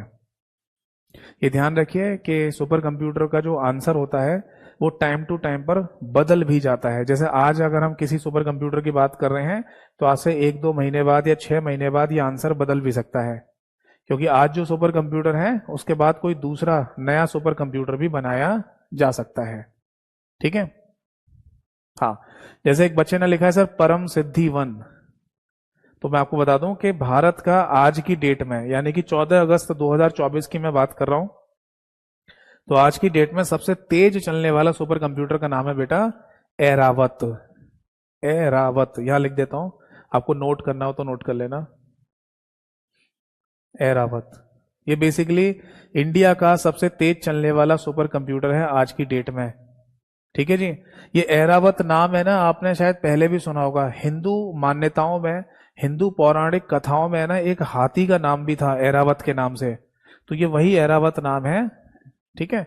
और ये इंडिया का सबसे फास्टेस्ट सुपर कंप्यूटर का नाम है आज की डेट में। और अगर हम आप बात करें कि पूरी दुनिया का सबसे तेज चलने वाला सुपर कंप्यूटर कौन है आज की डेट में, यानी 14 अगस्त 2024 की बात हो रही है, तो बेटा उसका नाम है फ्रंटियर। ठीक है, ये यूएसए ने बनाया, अमेरिका ने, और ये हमारे भारत का यानी कि इंडिया का है। ठीक है, तो मैं आपको बता दूं कि डिजिटल कंप्यूटर को जब कैटेगराइज किया गया, वर्गीकृत किया गया, तो सबसे पहले सबसे बड़े और पावरफुल कंप्यूटर की बात होती है साइज के अकॉर्डिंग, और उनका नाम होता है सुपर कंप्यूटर। नॉलेज के लिए फिलहाल अभी इतना समझ लीजिए कि सुपर कंप्यूटर का इस्तेमाल किसी भी क्रिटिकल कैलकुलेशन को हल करने के लिए किया जाता है। यानी कोई भी ऐसी गणना हो जो बहुत कठिन है, उसको हल करने के लिए ये पावरफुल कंप्यूटर बनाए जाते हैं। जैसे उदाहरण के लिए अगर हमें स्पेस यानी कि अंतरिक्ष से जुड़ी हुई रिसर्च करनी है, खोजबीन करनी है, तो वहां पर हमें सुपर कंप्यूटर का ही सहारा लेना पड़ेगा कैलकुलेशन करने के लिए। इसमें हम अपने नॉर्मल कंप्यूटर से ये कैलकुलेशन नहीं कर सकते। या फिर है ना, अगर मान लो हमें कोई भी है ना, मान लो दवाई बनानी है, कोई ऐसी हैवी वैक्सीन या दवाई बनानी है जिसका फॉर्मूला बहुत ज्यादा क्रिटिकल है, जिसकी कैलकुलेशन बहुत क्रिटिकल है, तो ड्रग डिजाइन के लिए भी सुपर कंप्यूटर का इस्तेमाल किया जा सकता है। इसके अलावा सबसे सबसे बढ़िया एग्जांपल है दैट इज वेदर फॉरकास्टिंग, यानी मौसम विभाग के द्वारा दी जाने वाली भविष्यवाणी। जैसा कि आपने आजकल सुना ही होगा कि अगर कहीं पर कोई समुद्री तूफान वगैरह आना है, तो वहां पर समुद्री तटीय इलाकों में पहले से ही सूचना जारी कर दी जाती है कि जो भी मछुआरे वगैरह हैं वो वहां से समुद्री तटीय इलाकों से अलग चले जाए, हट जाए वहां से, क्योंकि तूफान बहुत तेज आ रहा है, जन हानि हो सकती है। तो ये सब जानकारी है ना, मौसम विभाग को कैसे पता चल जाती है कि तूफान इतनी तेज आएगा और इतना नुकसान पहुंचा सकता है। आजकल आपने देखा होगा गूगल पे ही हम सर्च कर लेते हैं कि आज पूरे दिन में बारिश होगी नहीं होगी, कल कैसा मौसम होगा, ये आ जाता है ना। तो ये मौसम विभाग कैसे बता देता है कि कल का मौसम, आज का मौसम और आने वाले समय का मौसम ऐसा रहेगा? तो आंसर है गणनाओं के आधार पर, कैलकुलेशन बेस्ड पर। तो हमारे इंडिया का जो मौसम विभाग है यानी कि मेट्रोलॉजिकल डिपार्टमेंट ऑफ इंडिया है, वो भी एक सुपर कंप्यूटर का इस्तेमाल करता है मौसम की जानकारियों को इकट्ठा करने के लिए, और उस सुपर कंप्यूटर का नाम है दैट इज प्रत्युष। क्या नाम है? प्रत्युष। ठीक है, तो इस तरीके से हम ये जान सकते हैं, ये दिमाग में रख सकते हैं कि अगर डिजिटल कंप्यूटर को साइज के अकॉर्डिंग बांटा गया, तो सबसे बड़े सबसे पावरफुल जो कंप्यूटर होंगे उनको सुपर कंप्यूटर के नाम से बोला जाएगा। ठीक है, आगे देखिए। इसके बाद हम आगे बढ़ेंगे और एक और कंप्यूटर का नाम लिखेंगे that is main frame computer. ये क्या चीज होती है भाई? Main frame computer. हिंदी में भी इसको मेन फ्रेम के नाम से ही बोला जाएगा। देखो समझाता हूं, आपने किसी डेस्कटॉप कंप्यूटर को देखा है? डेस्कटॉप कंप्यूटर में उस कंप्यूटर की बात कर रहा हूं जो किसी टेबल पर परमानेंटली फिक्स रखा रहता है। जैसे अगर आप किसी साइबर कैफे में चले जाओ या किसी कंप्यूटर लैब में चले जाओ, तो वहां जो टेबल पर परमानेंट फिक्स कंप्यूटर रखे रहते हैं उनको डेस्कटॉप कंप्यूटर के नाम से बोला जाता है। तो अगर डेस्कटॉप कंप्यूटर में एक साइड में खड़ा हुआ डब्बा देखा है आपने, जिसको कैबिनेट कहते हैं, ये वही डब्बा जिसमें पावर का बटन होता है, जिसे दबाने से कंप्यूटर ऑन होता है। तो अगर किसी डेस्कटॉप कंप्यूटर में साइड में खड़ा हुआ डब्बा आप देख रहे हैं, तो ऐसे ही समझ लो एक बहुत बड़ा सा डब्बा बनाया गया हो, बहुत बड़ा सा लार्ज कैबिनेट बनाया गया हो, और उसी के अंदर पूरी मशीनरी कंप्यूटर की फिट कर दी जाए, तो उसी को मेन फ्रेम कंप्यूटर के नाम से बोल दिया जाता है। मतलब इतना समझ लो, एक सिंपल सी भाषा, कि एक बड़ा सा लार्ज कैबिनेट जिसके अंदर पूरी कंप्यूटर की मशीनरी फिट कर दी गई हो, उसी को मेन फ्रेम कंप्यूटर के नाम से बोला जाता है। समझ में आ गया? फिर इसके बाद है ना, एक और कंप्यूटर का नाम आएगा और वो है मिनी कंप्यूटर। मिनी कंप्यूटर को भी हिंदी में मिनी कंप्यूटर के नाम से ही बोलेंगे। ठीक है, अब इसका मीनिंग क्या है? देखो, 1970 के टाइम पर, यानी कि 1970s के टाइम पर, आज के जो हमारे कंप्यूटर है ना, इससे थोड़े से बड़े साइज में कंप्यूटर हुआ करते थे। आज का सब बहुत छोटे छोटे कंप्यूटर आ गए हैं, यानी कि आपके पास लैपटॉप है, टैबलेट है, आपके पास डेस्कटॉप कंप्यूटर, ये सारे कंप्यूटर्स आज के समय मौजूद हैं। बट इनसे है ना साइज में थोड़े बड़े कंप्यूटर हुआ करते थे। ठीक, 1970 के टाइम की मैं बात बता रहा हूं। तो उन कंप्यूटर को मिनी कंप्यूटर के नाम से बोला गया था। ठीक, और फिर इनके बाद एक और कैटेगरी आती है जिसको माइक्रो कंप्यूटर के नाम से बोल दिया जाता है। अगला नाम लिखिए, दैट इज माइक्रो कंप्यूटर। ठीक है, हिंदी में भी इसको माइक्रो कंप्यूटर के नाम से ही बोल दिया जाता है।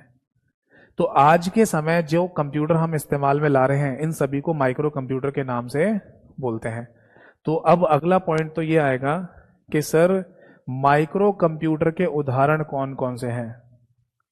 तो हेडिंग डालिए माइक्रो कंप्यूटर। देखो जी, माइक्रो कंप्यूटर के अगर एग्जाम्पल की बात करें, उदाहरण की बात करें, तो अगर हमारे पास कोई डेस्कटॉप कंप्यूटर है यानी कि किसी टेबल पर परमानेंट रखा हुआ कंप्यूटर, तो वो भी माइक्रो कंप्यूटर ही होता है। अगर हमारे पास कोई लैपटॉप है तो वो भी माइक्रो कंप्यूटर है। अगर हमारे पास कोई नोटबुक नाम का कंप्यूटर है तो वो भी माइक्रो कंप्यूटर का एग्जाम्पल है। हमारे पास अगर कोई टैबलेट है जिसको शॉर्ट में आप टैब भी कह देते हैं, वो भी माइक्रो कंप्यूटर का एग्जाम्पल है। इसके बाद लिखिए दैट इज स्मार्टफोन। स्मार्टफोन जो हम आज के समय यूज कर रहे हैं हर काम के लिए, वो भी माइक्रो कंप्यूटर का ही उदाहरण होता है। आप बोलेंगे सर स्मार्टफोन भी कंप्यूटर होता है क्या? हाँ, एक हरियाणा में कहावत है ना कि हमारी छोरियां छोरों से कम है क्या, तो उसी तरीके से आप समझ लो कि हमारा स्मार्टफोन किसी कंप्यूटर से कम है क्या।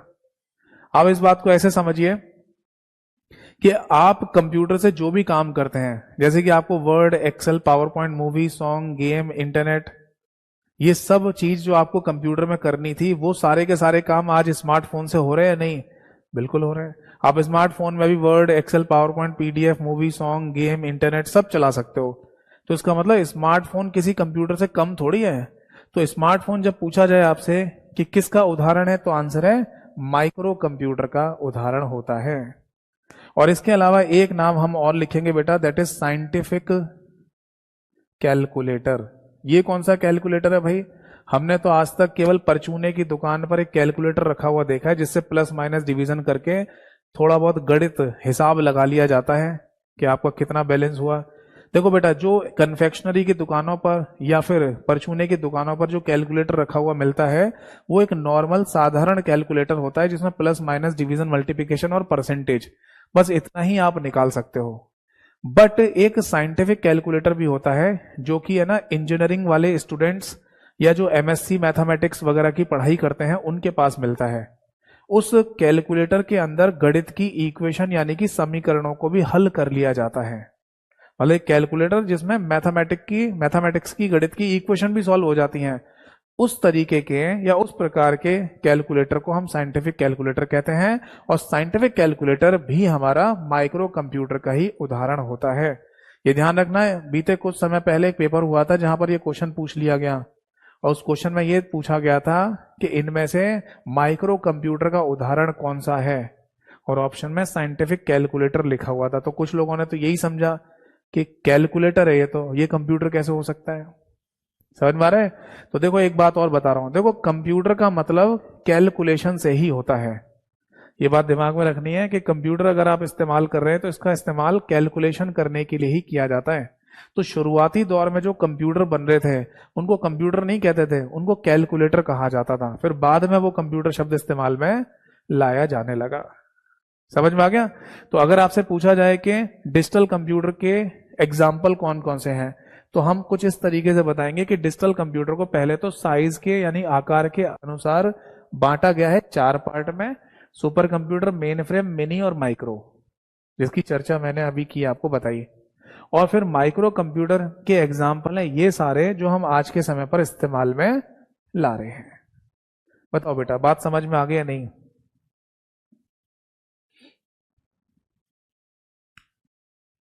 नोट कर लीजिए इसको।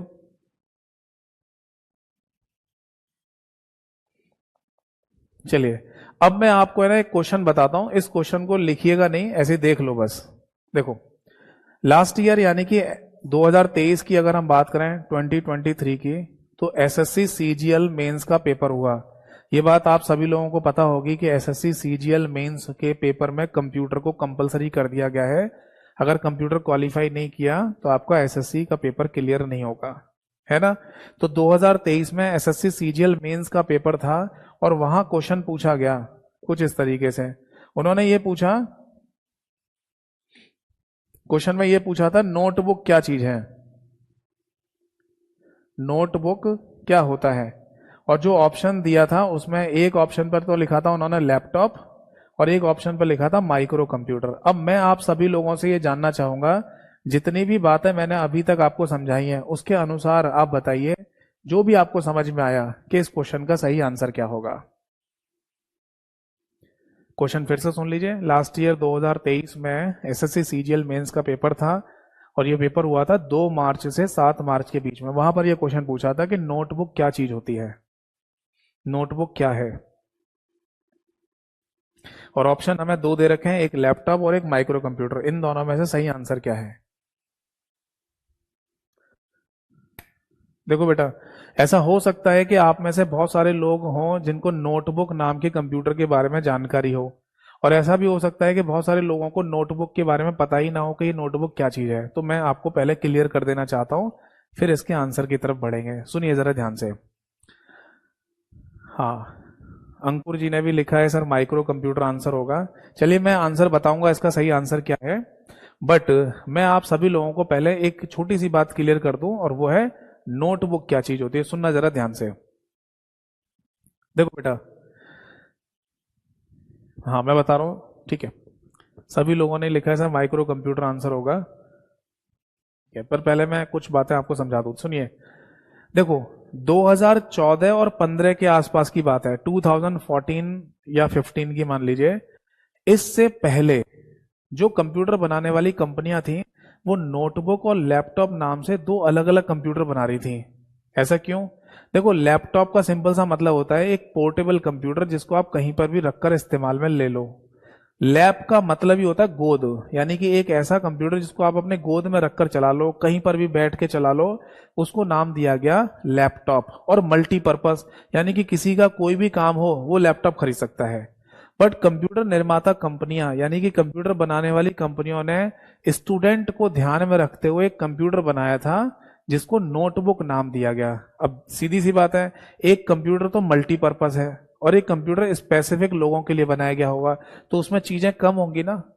तो स्टूडेंट को ध्यान में रखते हुए, उनकी पढ़ाई से रिलेटेड बातों को ध्यान में रखते हुए एक अलग से कंप्यूटर बनाया गया जिसको नोटबुक नाम दिया गया था, जिसमें हार्डवेयर सॉफ्टवेयर ये कम हुआ करते थे। जबकि अगर किसी लैपटॉप की बात करें तो वो मल्टीपर्पज होता था, किसी भी काम के लिए इस्तेमाल में ले लो। बट 2014-15 के बाद जो कंप्यूटर बनाने वाली कंपनियों को ये लगा कि स्टूडेंट वाला जो सेगमेंट है ना वो अब हमें छोड़ देना चाहिए। ऐसा नहीं है कि हम केवल स्टूडेंट के लिए बना रहे हैं कंप्यूटर, और वो भी स्टूडेंट लिमिटेड होंगे जो खरीदेंगे इस कंप्यूटर को। तो उन्होंने क्या किया, कंप्यूटर बनाने वाली कंपनियों ने 2014-15 के बाद से जितने भी नोटबुक बनाए हैं उन सभी के अंदर वही सारे हार्डवेयर सॉफ्टवेयर लगा के दिए जो किसी लैपटॉप के अंदर होते हैं। यानी यूं कह सकते हैं मोटी मोटी बात कि 2014-15 के बाद से नोटबुक और लैपटॉप दोनों सेम है। समझ में आ गई बात?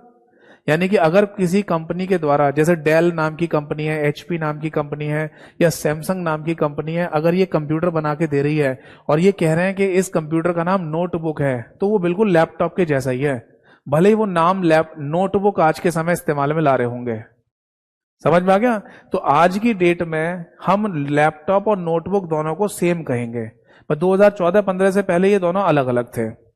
तो एसएससी सीजीएल में जब ये लास्ट ईयर क्वेश्चन पूछा गया तो उन्होंने जो आंसर की थी, उन्होंने क्या आंसर दिया? ऑप्शन ए यानी कि लैपटॉप।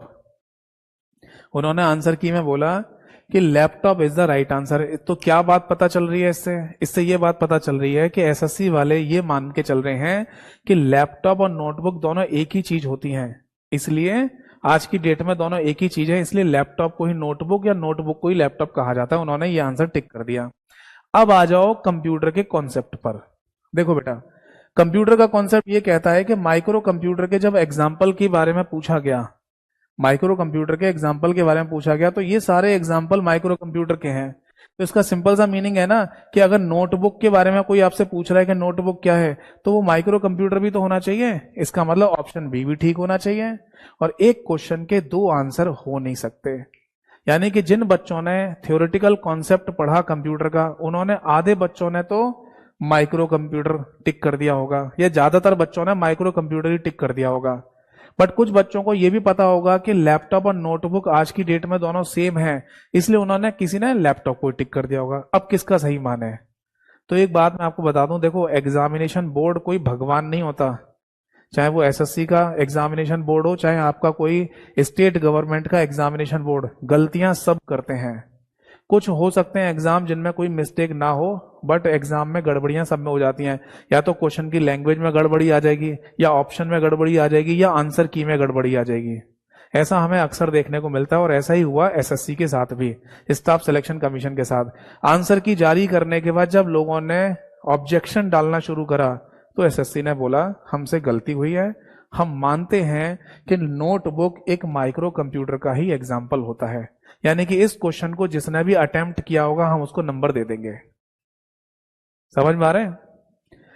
तो देखो, मेरे को तो यही लगता है कि जो भी लोग एग्जामिनेशन बोर्ड में क्वेश्चन को लिखने बैठते हैं, ये गलती कैसे कर देता है मेरे को नहीं समझ में आता। यार, आप एक स्टेट लेवल का एग्जाम कराने जा रहे हो या पूरे इंडिया लेवल का एग्जाम कराने जा रहे हो, और आपसे ढंग से क्वेश्चन नहीं बनाया जा रहा। आप क्वेश्चन में गलती कर रहे हो, ऑप्शन में गलती कर रहे हो, आंसर की में गलती कर रहे हो, ऐसा कैसे कर देते हो? तो इसका मतलब हमारा जो सिस्टम है एग्जामिनेशन बोर्ड का, वो 100% सही नहीं है, वो गलतियां जरूर कर देता है। ठीक है जी। तो इस क्वेश्चन को जिसने भी सही मतलब अटेम्प्ट किया होगा, चाहे आंसर लैपटॉप दिया हो चाहे माइक्रो कंप्यूटर दिया हो, उसको नंबर मिल गए होंगे, 1 नंबर मिल गया होगा। मतलब बात समझ में आ गई? तो मैंने आपको ये बताया यहां पर कि अगर थ्योरेटिकल कॉन्सेप्ट की बात करें तो माइक्रो कंप्यूटर के एग्जाम्पल में नोटबुक और लैपटॉप दोनों आते हैं, बट 2014-15 से पहले नोटबुक लैपटॉप दोनों अलग थे, और आज की डेट में लैपटॉप नोटबुक दोनों सेम ही चीज होती हैं। बताइए, समझ में आ गई बात या नहीं? इज दैट क्लियर और नॉट? चलिए, ये सब नोट कर लिया आपने। अब आगे की तरफ बढ़ते हैं। देखो, अब अगला क्वेश्चन ये आता है कि सर, कंप्यूटर के केस में ना हमने एक नाम और भी सुना है, और वो है पीसी। ये पीसी क्या चीज होती है, और पीसी के उदाहरण क्या होते हैं? कोई बताना चाहेगा कमेंट सेक्शन में? बिल्कुल बेसिक लेवल से ही चल रहा हूं, ताकि जिसको कंप्यूटर का सी भी नहीं आता उसे भी पता चले, और जिसने थोड़ा बहुत भी कंप्यूटर पढ़ा हुआ है उसको भी चीजें समझ में आएंगी आराम से। ठीक है, बिल्कुल शुरुआत से लेके चल रहे हैं। तो मेरा क्वेश्चन ये है कि आपने कंप्यूटर के केस में पीसी शब्द जरूर सुना होगा, तो पीसी का उदाहरण क्या होता है, एग्जाम्पल क्या होता है, कोई बता सकता है? पीसी का फुल फॉर्म होता है बेटा पर्सनल कंप्यूटर। हिंदी में भी अगर लिखा जाए तो इसको पर्सनल कंप्यूटर के नाम से ही लिखेंगे।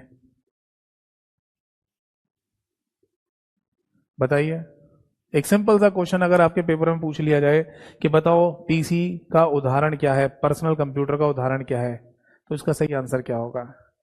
चलिए मैं बताता हूं। देखो, बात है 1962 की, यानी कि 1962 की। 1962 से पहले है ना, पीसी शब्द कोई इस्तेमाल ही नहीं करता था, यानी कि पर्सनल कंप्यूटर कोई बोलता ही नहीं था। बट अमेरिका में छपने वाली एक मैगजीन में 1962 में एक आर्टिकल छापा गया था, जिसमें लिखा गया पीसी शब्द सबसे पहली बार। यानी किसी ने एक आर्टिकल लिखा और उसमें यह लिखा था कि अब वो समय आ चुका है, या आने वाले समय में वो समय आएगा फ्यूचर में, जब सबके पास अपने खुद के पीसी हुआ करेंगे, यानी कि पर्सनल कंप्यूटर। यानी हम ये कह सकते हैं कि 1960s का जो टाइम चल रहा था, 1960 का दशक चल रहा था, उससे पहले सबके पास अपने कंप्यूटर नहीं होते थे, इसलिए कोई पीसी शब्द का इस्तेमाल करता ही नहीं था, है ना। बट 1962 में सबसे पहली बार ये शब्द इस्तेमाल में लाया गया और कहा गया कि भविष्य में सबके पास अपने खुद के कंप्यूटर हुआ करेंगे। बट इस पीसी का उदाहरण क्या है? देखो, अगर पीसी के एग्जाम्पल की बात की जाए तो हमारे घर में या किसी कंप्यूटर लैब में टेबल पे जो फिक्स रखा हुआ कंप्यूटर आपको दिखाई देता है, यानी कि डेस्कटॉप कंप्यूटर, ये आपका पीसी है, यानी कि ये आपका खुद का पर्सनल कंप्यूटर कहा जाएगा।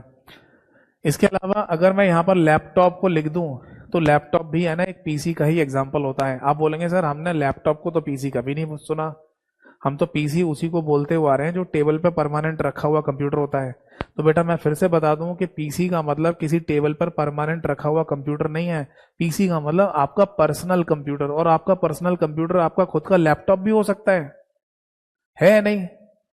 तो ये लोगों के दिमाग में ना एक भ्रांति होती है, एक भ्रम होता है कि टेबल पे जो फिक्स कंप्यूटर रखा रहता है ना, जिसको हिला डोलाते नहीं है, वही पीसी है। वो पीसी नहीं है, आपका लैपटॉप भी पीसी होता है।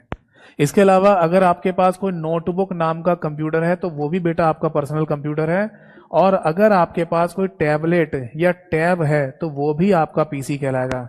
आप बोलेंगे सर क्या बात कर रहे हो, टैबलेट को भी पीसी कहते हैं? हाँ, टैबलेट को भी पीसी यानी आपका पर्सनल कंप्यूटर कहा जाता है। अब आप बोलेंगे सर यहां से 4 एग्जाम्पल उठाकर आपने यहां लिख दिए, ये जो लास्ट के 2 एग्जाम्पल है यानी कि स्मार्टफोन और साइंटिफिक कैलकुलेटर, क्या ये दोनों पीसी नहीं होते? ना बाबा ना, इनको पीसी नहीं कहते, क्योंकि स्मार्टफोन पहले फोन है ना कि कंप्यूटर। आप जब मार्केट में स्मार्टफोन खरीदने गए थे तब आपने दुकान वाले को यह कहा था कि भैया कंप्यूटर दे दो, या फिर यह कहा था कि फोन दे दो? आपने उसे बोला था कि भैया मुझे फोन दे दो, फोन दिखाओ, कंप्यूटर नहीं कह रहे थे आप। वो तो एक एक्स्ट्रा फीचर है कि आपका स्मार्टफोन कंप्यूटर वाले सारे काम कर लेता है, बट आपने मांगा फोन था, कंप्यूटर नहीं मांगा था। इसलिए स्मार्टफोन हमारा माइक्रो कंप्यूटर का एग्जाम्पल तो है, बट स्मार्टफोन हमारा पीसी नहीं कहा जाएगा, पर्सनल कंप्यूटर नहीं बोलेंगे उसको। ऐसे ही सेम होता है calculator, scientific calculator. Scientific calculator का इस्तेमाल है ना हमें मैथमेटिक्स इक्वेशन को सॉल्व करने के लिए करना होता है, यानी एक लिमिटेड सेगमेंट में। ऐसा नहीं है कि साइंटिफिक कैलकुलेटर के द्वारा है ना हम अपना कोई मूवी देख सकते हैं, गाने सुन सकते हैं या फिर इंटरनेट चला सकते हैं, ऐसा कुछ नहीं होगा। इसलिए जो हमारा पर्सनल कंप्यूटर का काम है ना वो साइंटिफिक कैलकुलेटर नहीं कर सकता, इसलिए हम पर्सनल कंप्यूटर की कैटेगरी में साइंटिफिक कैलकुलेटर को भी नहीं रखेंगे। ठीक है भाई, नोट कर लीजिए, कोई डाउट है तो पूछिए।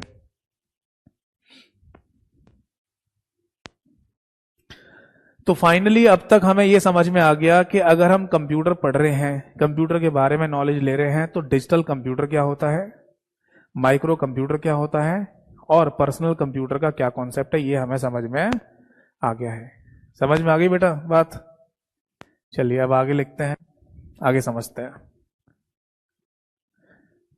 देखो जी, अब मैं आपके सामने ना एक डायग्राम बनाने जा रहा हूं, और उस डायग्राम से ही हम अपने कंप्यूटर आर्किटेक्चर यानी कि कंप्यूटर की संरचना वाले इस चैप्टर को शुरू करेंगे। देखो बेटा, अगर आपके सामने एक कंप्यूटर रखा हुआ है और वो कुछ इस तरीके से आपको दिखाई दे रहा है, तो इस कंप्यूटर का नाम क्या होगा? जितने भी पॉसिबल आंसर हो सकते हैं वो सारे आंसर बताइए। आपके सामने एक ऐसा कंप्यूटर रखा हुआ है और इस कंप्यूटर का जो भी पॉसिबल आंसर हो सकता है वो बताइए, क्या नाम हो सकता है इसका? मैं हेल्प करता हूं आपकी। क्या हम इस कंप्यूटर को डेस्कटॉप कंप्यूटर के नाम से बोल सकते हैं? तो आंसर है जी हाँ, इसे डेस्कटॉप कंप्यूटर कहा जा सकता है। ये जो कंप्यूटर आपके सामने रखा हुआ है, क्या इसको पर्सनल कंप्यूटर कहा जा सकता है? हाँ, ये आपका खुद का अपना कंप्यूटर है तो इसे पर्सनल कंप्यूटर कह सकते हैं। क्या ये कंप्यूटर माइक्रो कंप्यूटर का उदाहरण है? तो आंसर है जी हाँ, इसे आप माइक्रो कंप्यूटर के नाम से भी बोल सकते हैं। तो अब समझ में आया, एक ही चीज के कई सारे आंसर हो सकते हैं। ये बात दिमाग में बिठा के रखना कि कंप्यूटर एक ऐसा सब्जेक्ट है जिसमें एक ही बात को पूछने के 10 तरीके होते हैं, आंसर सेम ही रहेगा, तरीके 10 होंगे। जैसा कि आपको यहां दिखाई दे रहा है कि ये जो कंप्यूटर आपके सामने रखा है इसी को 3 नामों से जाना जाता है। बट अब मैं आपसे एक क्वेश्चन और पूछना चाह रहा हूं, जिसको भी आंसर बताओ बताइएगा। अगर आपके एग्जाम में एक क्वेश्चन आए, जैसे कि ये एग्जाम में पूछा गया क्वेश्चन ही है जो मैं अभी लिख रहा हूं, डेस्कटॉप क्या चीज होती है? What is the meaning of desktop? इसका सही आंसर क्या होगा? किसी को भी थोड़ी बहुत नॉलेज हो आप बता सकते हैं, डेस्कटॉप का मतलब क्या है? जो भी आपको आइडिया हो आप मुझे कमेंट सेक्शन में बताइए, what is the meaning of desktop, यानी कि डेस्कटॉप का मतलब क्या है?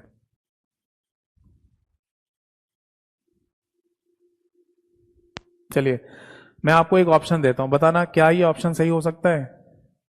एक ऑप्शन पर लिखा हुआ first visible screen, first visible screen, यानी हिंदी में कहा जाएगा पहली दिखाई देने वाली स्क्रीन, दिखाई देने वाली स्क्रीन।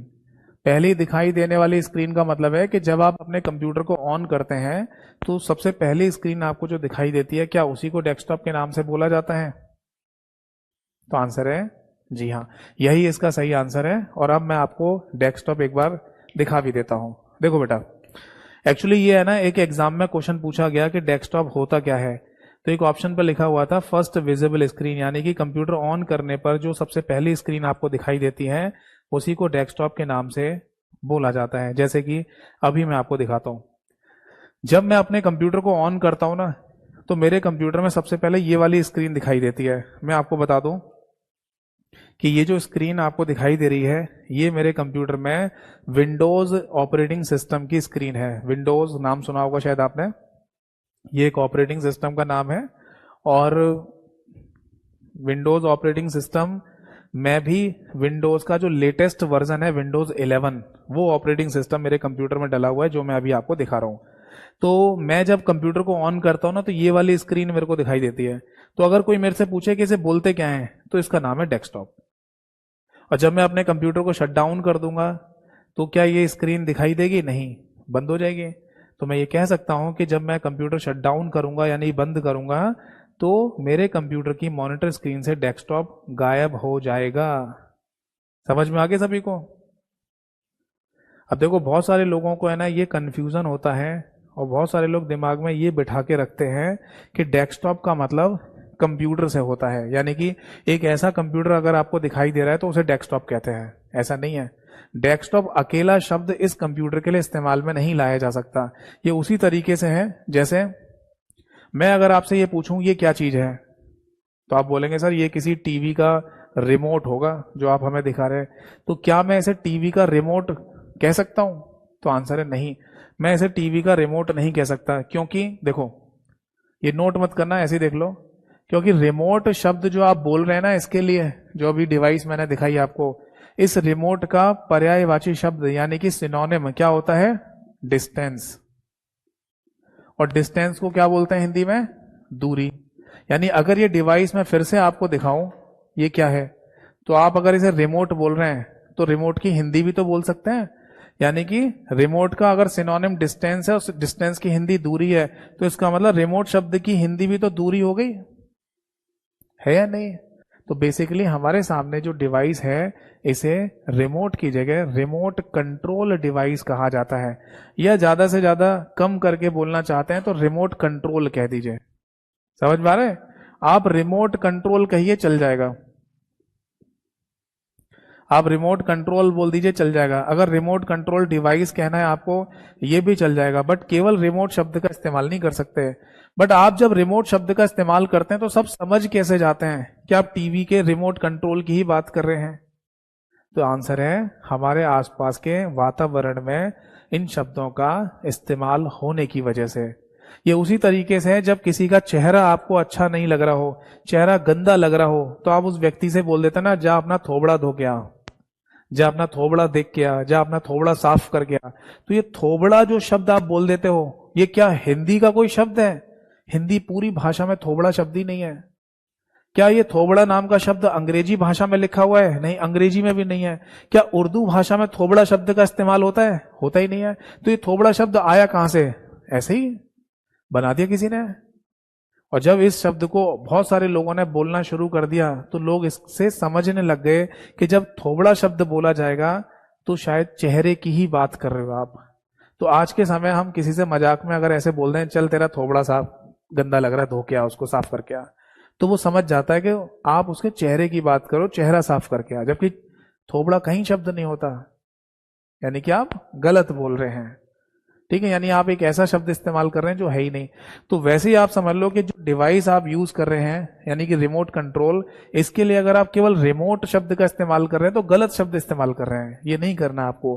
बट सामने वाले लोग, आसपास के लोग अगर समझ रहे हैं तो कोई बात नहीं, चल रही है कहानी, है ना? तो इसी तरीके से जैसे रिमोट शब्द अकेला रिमोट कंट्रोल के लिए इस्तेमाल में नहीं लाया जा सकता, उसी तरीके से डेस्कटॉप शब्द किसी डेस्कटॉप कंप्यूटर के लिए अलग से इस्तेमाल में नहीं लाया जा सकता। आपको पूरा बोलना पड़ेगा, दैट इज डेस्कटॉप कंप्यूटर। समझ में आ गई बात? ठीक है जी। देखो, कंप्यूटर में है ना, मैं आपको बता दूं कि पूछा बेसिक ही जाना होता है। ऐसा नहीं है कि आपसे है ना, आपका कोई आने वाले समय में एग्जाम है, 10 20 30 क्वेश्चन आपके पेपर में पूछे जाने हैं, तो वहां पर बीटेक लेवल का कोई कंप्यूटर का कोर्स पूछा जाएगा, सिलेबस पूछा जाएगा, ऐसा नहीं है। पूछा यही फंडामेंटल जाता है। बट अगर फंडामेंटल भी किसी को अगर क्लियर नहीं है, तो उसी को वो चीज टफ लगने लगती है। और आप पेपर दे के आके क्या बोलोगे, यार कंप्यूटर में बहुत टफ क्वेश्चन पूछे थे, हमसे तो हुए ही नहीं। समझ में आ रहा है? ये उसी तरीके से हो गया जैसे अंग्रेजी भाषा का बिल्कुल भी ज्ञान नहीं है, जिसको इंग्लिश का ABCD भी नहीं आता हो और आप उसे ABCD पे ही टेस्ट ले लो तो क्या कहेगा, भाई अंग्रेजी भाषा हमें नहीं समझ में आती, ये ABCD क्या चीज है। जबकि किसी अंग्रेजी सीखे हुए बच्चे से या किसी व्यक्ति से आप ABCD पूछोगे तो क्या बोलेगा, अबे क्या ABCD पूछ रहे हो यार, तुम कुछ ढंग की चीज पूछो। तो बस यही अंतर है, ठीक है। तो आपको अगर फंडामेंटल बेसिक भी क्लियर है, बहुत अच्छे से क्लियर है, तो आपको पेपर में क्वेश्चन समझ में भी आएंगे और आंसर भी दोगे, और वो बेसिक कंप्यूटर ही होता है जो आपसे पूछा जाता है। आगे बढ़िए। देखो ये जो डायग्राम मैंने आपके सामने अभी बनाया है, इसको या तो डेस्कटॉप कंप्यूटर कह दो, ये आपका पर्सनल कंप्यूटर भी है, और ये माइक्रो कंप्यूटर का एग्जाम्पल भी होता है। अब देखो, इस डेस्कटॉप कंप्यूटर में ये जो पार्ट आपको दिखाई दे रहा है, इसको तो बोलते हैं बेटा मॉनिटर। आप चाहें तो इसको डिस्प्ले के नाम से भी बोल सकते हैं, और कंप्यूटर की भाषा में एक नाम और भी होता है इसका, दैट इज VDU, जिसको विजुअल डिस्प्ले यूनिट के नाम से बोला जाता है। आप चाहें तो नोट कर लीजिए कि हमारे कंप्यूटर में रखे हुए मॉनिटर या डिस्प्ले को VDU यानी विजुअल डिस्प्ले यूनिट के नाम से भी बोल देते हैं। ये वाला जो पार्ट आपको दिखाई दे रहा है, इसको कीबोर्ड कहा जाता है, और कीबोर्ड का अपना हिंदी नाम भी होता है, दैट इज कुंजी पटल, ये भी बोल देते हैं, जिससे आप टाइपिंग करते हैं। ये जो डिवाइस आपको दिखाई दे रही है, इसको माउस कहते हैं, और हिंदी और इंग्लिश दोनों भाषाओं में इसे माउस के नाम से ही बोला जाता है। बट ये जो साइड में डब्बा आपको दिखाई दे रहा है, इसे क्या बोलते हैं, बताइए कमेंट सेक्शन में।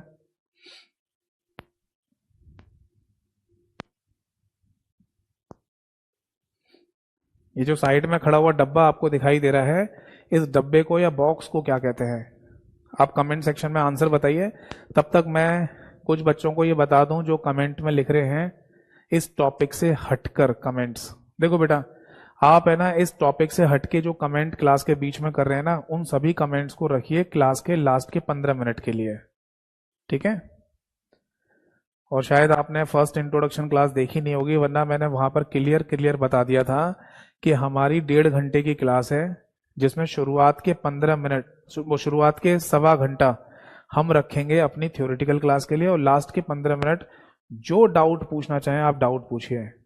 बट शुरुआत के सवा घंटे की जो क्लास है ना, उसमें जो टॉपिक चल रहा है उसके रिगार्डिंग अगर कोई डाउट आता है आपको तो पूछ सकते हैं, बट टॉपिक से हटके अगर डाउट पूछना है तो लास्ट के 15 मिनट में रखेंगे, ठीक है। तो अभी थोड़ा सा समय और बचा हुआ है, सवा घंटे की क्लास होने वाली है, फिर इसके बाद जो डाउट पूछना चाहे पूछते रहना। आ जाओ बेटा यहाँ पर वापस। तो जैसे कि है ना, मैं देख पा रहा हूँ कि ज्यादातर लोगों ने सही आंसर दिया है, वेरी गुड, कुछ लोगों को छोड़कर। देखो बेटा, ये जो साइड में खड़ा हुआ डब्बा आपको दिखाई दे रहा है, इसका सही नाम होता है सिस्टम यूनिट, और सिस्टम यूनिट नहीं कहना चाहते तो आप इसको कैबिनेट के नाम से भी बोल सकते हैं। हिंदी और इंग्लिश दोनों ही भाषाओं में इसे कैबिनेट के नाम से बोला जाता है। अब सुनिए जरा, एक एग्जाम में पूछा गया क्वेश्चन, बीते कुछ समय पहले एक पेपर हुआ था जहां पर यह क्वेश्चन पूछा गया कि इनमें से टावर किसे कहा जाता है, टावर किसे बोलते हैं, हिंदी और इंग्लिश दोनों में ही टावर कहा जाता है। तो ये टावर शब्द किसके लिए इस्तेमाल में लाया जाता है, और ऑप्शन में लिखा हुआ था दैट इज कैबिनेट। क्या ये सही आंसर था? जी हाँ, ये सही आंसर था। अब बात ये आती है कि सर ये टावर क्या चीज है, और टावर को ही कैबिनेट कहते हैं, और ये सिस्टम यूनिट और कैबिनेट दोनों सेम चीज है। थोड़ा सा कंफ्यूजन हो गया, ये क्या चीज है समझ में नहीं आ रहा। और एक बात और कि ये जो साइड में खड़ा हुआ डब्बा है, इसे तो हम आज तक CPU कहते हुए आ रहे हैं, सेंट्रल प्रोसेसिंग यूनिट। तो बेटा मैं आपको बता दूं कि अब हम बड़े हो चुके हैं, ठीक है, हमारी सरकारी नौकरी लगने वाली है, और हमारे अंदर मैच्योरिटी आ जानी चाहिए कि जिस डिवाइस को, जिन चीजों को जिन नामों से जाना जाता है वही नाम उनके लिए इस्तेमाल करें। यानी कि अगर ये साइड में खड़ा हुआ डब्बा सिस्टम यूनिट या कैबिनेट के नाम से जाना जाता है तो यही बोलिए, अब इसे CPU मत बोलिए। तो आपके दिमाग में क्वेश्चन आएगा, तो फिर सर हमें CPU बताया क्यों गया, या फिर हमने कुछ छोटे छोटे किताबों में, छोटे बच्चों की किताबों में इसी डब्बे के ऊपर CPU लिखा हुआ क्यों देखा। तो मैं आपको बता दूं कि जब भी कंप्यूटर की बात होती है तो CPU का नाम जरूर आएगा। CPU हमारे कंप्यूटर का दिमाग होता है, ब्रेन होता है। और आपको जानकर हैरानी होगी कि CPU हमारे कंप्यूटर में एक IC चिप होती है, इतनी बड़ी, जितना बड़ा मैं हाथ से साइज बता रहा हूं ना, बना के दिखा रहा हूं, इतनी बड़ी IC चिप होती है, बस बिल्कुल चौकोर। इसी कंप्यूटर के अंदर। तो इतनी बड़ी एक आईसी चिप जो हमारे कंप्यूटर के अंदर लगी हुई है, उसी को सीपीयू यानी कि सेंट्रल प्रोसेसिंग यूनिट के नाम से बोला जाता है। और वो चिप कहाँ लगी हुई है? इस डब्बे के अंदर लगी हुई है। तो जो छोटे छोटे बच्चों की किताबें होती हैं कंप्यूटर की, उनमें सीपीयू को बहुत ज्यादा डीप में न बताते हुए बस इसी डब्बे के ऊपर लिख देते हैं कि यही सीपीयू है, क्योंकि वो चीज के अंदर लगी हुई है। इसलिए आपने ना कभी कभी कहीं कहीं ऐसा इस डब्बे के ऊपर भी सीपीयू लिखा हुआ देखा होगा। समझ में आ गई बात? तो पहली बात ध्यान रखिएगा कि जो साइड में खड़ा हुआ डब्बा है उसे सिस्टम यूनिट या कैबिनेट के नाम से बोला जाता है, सीपीयू नहीं बोलते। अब यहां आ जाओ, एग्जाम में यह पूछा गया कि टावर किसे कहते हैं, तो सही आंसर था कैबिनेट। तो कैबिनेट को टावर क्यों कहते हैं भाई? या तो कैबिनेट बोल दो या सिस्टम यूनिट बोल दो, एक ही बात है। बट टावर कहां से आ गया? तो देखो, हमारे भारत में यानी इंडिया में जिसको इस डब्बे के बारे में नहीं पता, वो आज भी इसे सीपीयू बोल रहा है। कैबिनेट और सिस्टम यूनिट तो छोड़िए, वो इसे आज भी सीपीयू बोल रहा है। बट अमेरिका की अगर हम बात करें तो वहां पर कैबिनेट या सिस्टम यूनिट नाम को इस्तेमाल करने की जगह वो लोग इस बॉक्स को टावर के नाम से बोलते हैं। वहां एक चलन है, इसे टावर कह दिया जाता है। ये उसी तरीके से है जैसे कोई मोबाइल फोन टावर है आपके पास। जैसे मान लो ये कोई जियो कंपनी का मोबाइल फोन टावर है ना। अब एक फोन है जिसके अंदर जियो की सिम है, तो वो सिम की वजह से या जियो की सिम की वजह से जियो के टावर से कनेक्टेड होगा फोन। ऐसे मान लो कोई दूसरा फोन है जिसके अंदर जियो की सिम लगी हुई है, तो वो भी इसी टावर से कनेक्ट हो जाएगा फोन। इसके अंदर जियो की सिम है तो टावर से कनेक्ट हो जाएगा, और इस फोन के अंदर भी अगर जियो की सिम है तो ये फोन भी इसी टावर से कनेक्ट हो जाएगा। और इसी तरीके से मोबाइल फोन टावर होते हैं ना, वो फोन को या सिम को सर्विस दे रहे होते हैं। यानी अगर मैं जियो की सिम डाल के अपने फोन में किसी से कॉल पर बात कर रहा हूं तो इसी टावर की वजह से ही वो सिग्नल आ रहे होंगे या जा रहे होंगे। तो देखो, एक टावर जैसे कि मोबाइल फोन टावर है, वो एक सेंट्रलाइज या केंद्रीयकृत डिवाइस होती है नहीं? बिल्कुल होती है। यानी कि सेंटर में खड़ी हुई एक डिवाइस और इसके आसपास की जितनी डिवाइस हैं वो सब इसी से कनेक्टेड है। यानी कि अगर इस टावर के पास में 4 फोन है तो चारों के चारों फोन इसी से कनेक्ट हैं या नहीं? और ये खड़ा हुआ भी है, तो इसे क्या बोलते हैं? टावर। ऐसे यहां देखो, ये भी खड़ा हुआ डिवाइस है और इसके आसपास जितनी भी डिवाइसेस होंगी सब इसी से कनेक्ट की जाएंगी। जैसे मॉनिटर, कीबोर्ड, माउस तो इसी से कनेक्टेड है ही। बट अगर आप अपने कंप्यूटर में प्रिंटर को कनेक्ट करना चाहोगे तो वो भी इसी से कनेक्ट करना पड़ेगा। मेमोरी कार्ड को कनेक्ट करना चाहो या फिर पेन ड्राइव वगैरह को कनेक्ट करना चाहो तो आपको इसी से ही कनेक्ट करना पड़ेगा।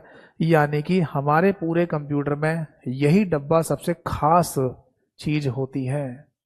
आप इसी से ही सबको कनेक्ट करते हो। यस और नो? तो सेंट्रल डिवाइस के तौर पर यह भी यहां पर काम कर रहा है, खड़ा हुआ है। इसलिए अमेरिका में एक चलन है कि इस बॉक्स को टावर के नाम से भी बोल दिया जाता है। समझ में आ गई बात या नहीं? ठीक है, तो ये आप नोट कर सकते हैं। अब देखो बेटा, 2 मिनट का समय और लूंगा मैं, इसके बाद फिर जो भी आपके डाउट थे वो सब डाउट क्लियर करूंगा। एक्चुअली कंप्यूटर आर्किटेक्चर यानी कि कंप्यूटर की संरचना में हमें इसी डब्बे के बारे में पढ़ना शुरू करना होता है। यानी इस डब्बे को क्या बोलते हैं? या तो आप बोलिए इसे सिस्टम यूनिट या फिर इसको कैबिनेट के नाम से बोल दीजिए। ठीक है बेटा? और जब इस डब्बे को यानी कि कैबिनेट को खोल के आप देखेंगे तो आपको पता चलेगा कि इसके अंदर आपको मुख्यतः 3 चीजें देखने को मिलती हैं। सबसे पहली चीज है मदरबोर्ड, जिसको हिंदी में भी मदरबोर्ड कहा जाता है। और ये मदरबोर्ड बेसिकली एक ग्रीन यानी हरे रंग की बड़ी सी प्लेट होती है। अगर आप कभी इस डब्बे को खोल के देखेंगे तो आपको एक बड़ी सी ग्रीन कलर की प्लेट दिखाई देगी, और उसी ग्रीन कलर की प्लेट को मदरबोर्ड कहते हैं। और उसी मदरबोर्ड के ऊपर आपको लगी हुई एक चिप दिखाई देगी जिसे सीपीयू कहते हैं। समझ में आ गया? इस मदरबोर्ड को है ना एक और नाम से भी बोला जा सकता है, दैट इज पीसीबी। यानी कि हम इसको प्रिंटेड सर्किट बोर्ड के नाम से भी बोल देते हैं। कई बार पीसीबी की फुल फॉर्म भी एग्जाम में पूछी गई है, तो ध्यान रखिएगा कि कंप्यूटर में लगे हुए मदरबोर्ड को प्रिंटेड सर्किट बोर्ड के नाम से भी बोला जाता है। इसके बाद इसी बॉक्स के अंदर है ना हमें एक और डिवाइस देखने को मिलती है जिसको हम हार्ड डिस्क के नाम से बोलते हैं। हार्ड डिस्क क्या चीज है? हार्ड डिस्क बेसिकली वो डिवाइस होती है जिसमें हमारा डेटा परमानेंट तरीके से स्टोर करके रखा जाता है। जब हम ये बोलते हैं ना कि हमने अपने कंप्यूटर में पीडीएफ फाइल, मूवी, गाने, सॉन्ग ये सब डाल रखे हैं, तो कंप्यूटर में कहां डाल रखे हैं? तो आंसर है हार्ड डिस्क में। एक हार्ड डिस्क नाम की डिवाइस होती है जो इस बॉक्स के अंदर लगी होगी, उसी में ही हमारा सारा डेटा परमानेंट स्टोर रहता है। यानी अगर हम कंप्यूटर में कोई फाइल डाल रहे हैं तो भी हार्ड डिस्क में जा रही है, और अगर हम जब कहते हैं ना कंप्यूटर ने शट डाउन कर दिया, तो शट डाउन होने के बाद भी कंप्यूटर में सारा डेटा जो स्टोर है वो भी हार्ड डिस्क में होता है। ठीक है। और इसी बॉक्स के अंदर हमें एक और डिवाइस देखने को मिलेगी, वो है SMPS के नाम से, जिसको स्विच्ड मोड पावर सप्लाई के नाम से बोला जाता है। स्विच्ड मोड पावर सप्लाई, ये क्या होता है? देखो, आपके पास मोबाइल फोन का चार्जर है, होगा ही, मोबाइल फोन चार्ज किससे करोगे वरना? तो मोबाइल फोन के चार्जर में जो चार्जर या एडेप्टर जिसको आप बिजली के बोर्ड में लगाते हो, उस पर अगर आप गौर से पढ़ने की कोशिश करेंगे तो उस पर लिखा होता है कि ये 220 से 240 वोल्टेज का एसी करंट को लेगा। एसी क्या होता है? एसी का मतलब एयर कंडीशनर नहीं, जो हमारे घर में कमरे को ठंडा रखने के लिए इस्तेमाल में लाया जाता है। हम बात कर रहे हैं एसी एक करंट का नाम होता है जिसे ऑल्टरनेटिंग करंट कहते हैं। ठीक है जी। तो हमारे घर की दीवारों में जो बिजली के तार डले हुए हैं उनमें ऑल्टरनेटिंग करंट यानी एसी पावर सप्लाई फ्लो हो रही होती है। जबकि जितनी भी इलेक्ट्रॉनिक डिवाइस होती हैं, जितनी भी डिजिटल डिवाइस होती हैं, यानी कि कंप्यूटर पर आधारित आईसी चिप पर आधारित डिवाइसेस, उनके लिए जिस करंट की हमें आवश्यकता पड़ती है उसे डीसी कहते हैं, डायरेक्ट करंट, वो भी लो वोल्टेज का। तो आप गौर से पढ़ के देखना, उस मोबाइल फोन के चार्जर पर लिखा होगा कि ये इनपुट में तो 220 से 240 वोल्टेज का करंट ले रहा है, वो भी एसी, और जब ये निकालेगा जो तार के थ्रू मोबाइल फोन को भेजता है वो 10 से 20 वोल्टेज का डायरेक्ट करंट होगा। अब आप बोलेंगे सर एसी और डीसी में अंतर क्या है? देखो, ऑल्टरनेटिंग करंट है ना, इस तरीके से चलता है। अगर आपने फिजिक्स यानी भौतिकी पढ़ी है तो उसमें पढ़ाया गया था कि ऑल्टरनेटिंग करंट में ऐसे बदलाव होते हैं, इस तरीके से चलता है। जबकि जो डीसी करंट होता है वो एक कांस्टेंट वे में चलता है, ऐसे करके। तो जितने भी इलेक्ट्रॉनिक डिवाइसेस होती हैं, जितनी भी कंप्यूटर पर आधारित डिवाइसेस होती हैं, इनमें एक सीधा करंट की आवश्यकता होती है, यानी कि डायरेक्ट करंट की। समझ में आ गई बात? एक जीके का एक नॉलेज वाला क्वेश्चन बताऊं आपको, एक बात बताऊं। अगर एक हाई वोल्टेज ऑल्टरनेटिंग करंट से अगर आपका हाथ टच हो गया तो आपके बचने के चांसेस ज्यादा हैं।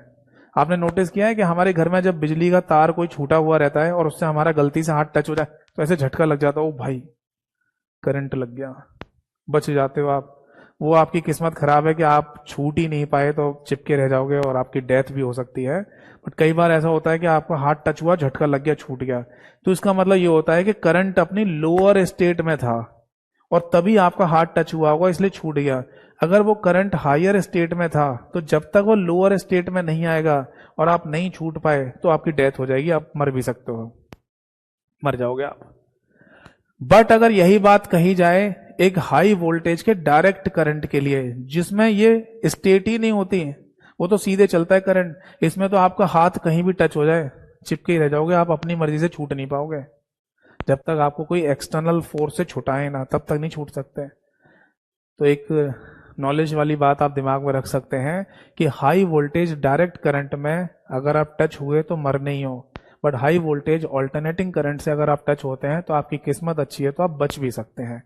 तो इसीलिए जितनी भी इलेक्ट्रॉनिक डिवाइस होती हैं, कंप्यूटर पर आधारित डिवाइसेस हैं, इन सभी के लिए एक बहुत लो वोल्टेज का डायरेक्ट करंट की आवश्यकता होती है, जिससे अगर आपका हाथ भी टच हो जाए तो आपको कुछ नहीं होगा। समझ में आ रहा है? वैसे भी अगर आपको पता हो या ना हो, मैं बता दूं कि 6 वोल्टेज से ज्यादा का करंट होना चाहिए, तब जाके हमें फील होना शुरू होता है। उससे नीचे का करंट होता तो फील भी नहीं होता हमको। ठीक है, चलो। बट इसका मतलब ये नहीं है कि आप करंट में छेड़खानी करना शुरू कर दो, तारों को छूना शुरू कर दो, बिल्कुल भी रिस्क नहीं लेना, दुर्घटना कभी भी हो सकती है। समझ में आ रहा है?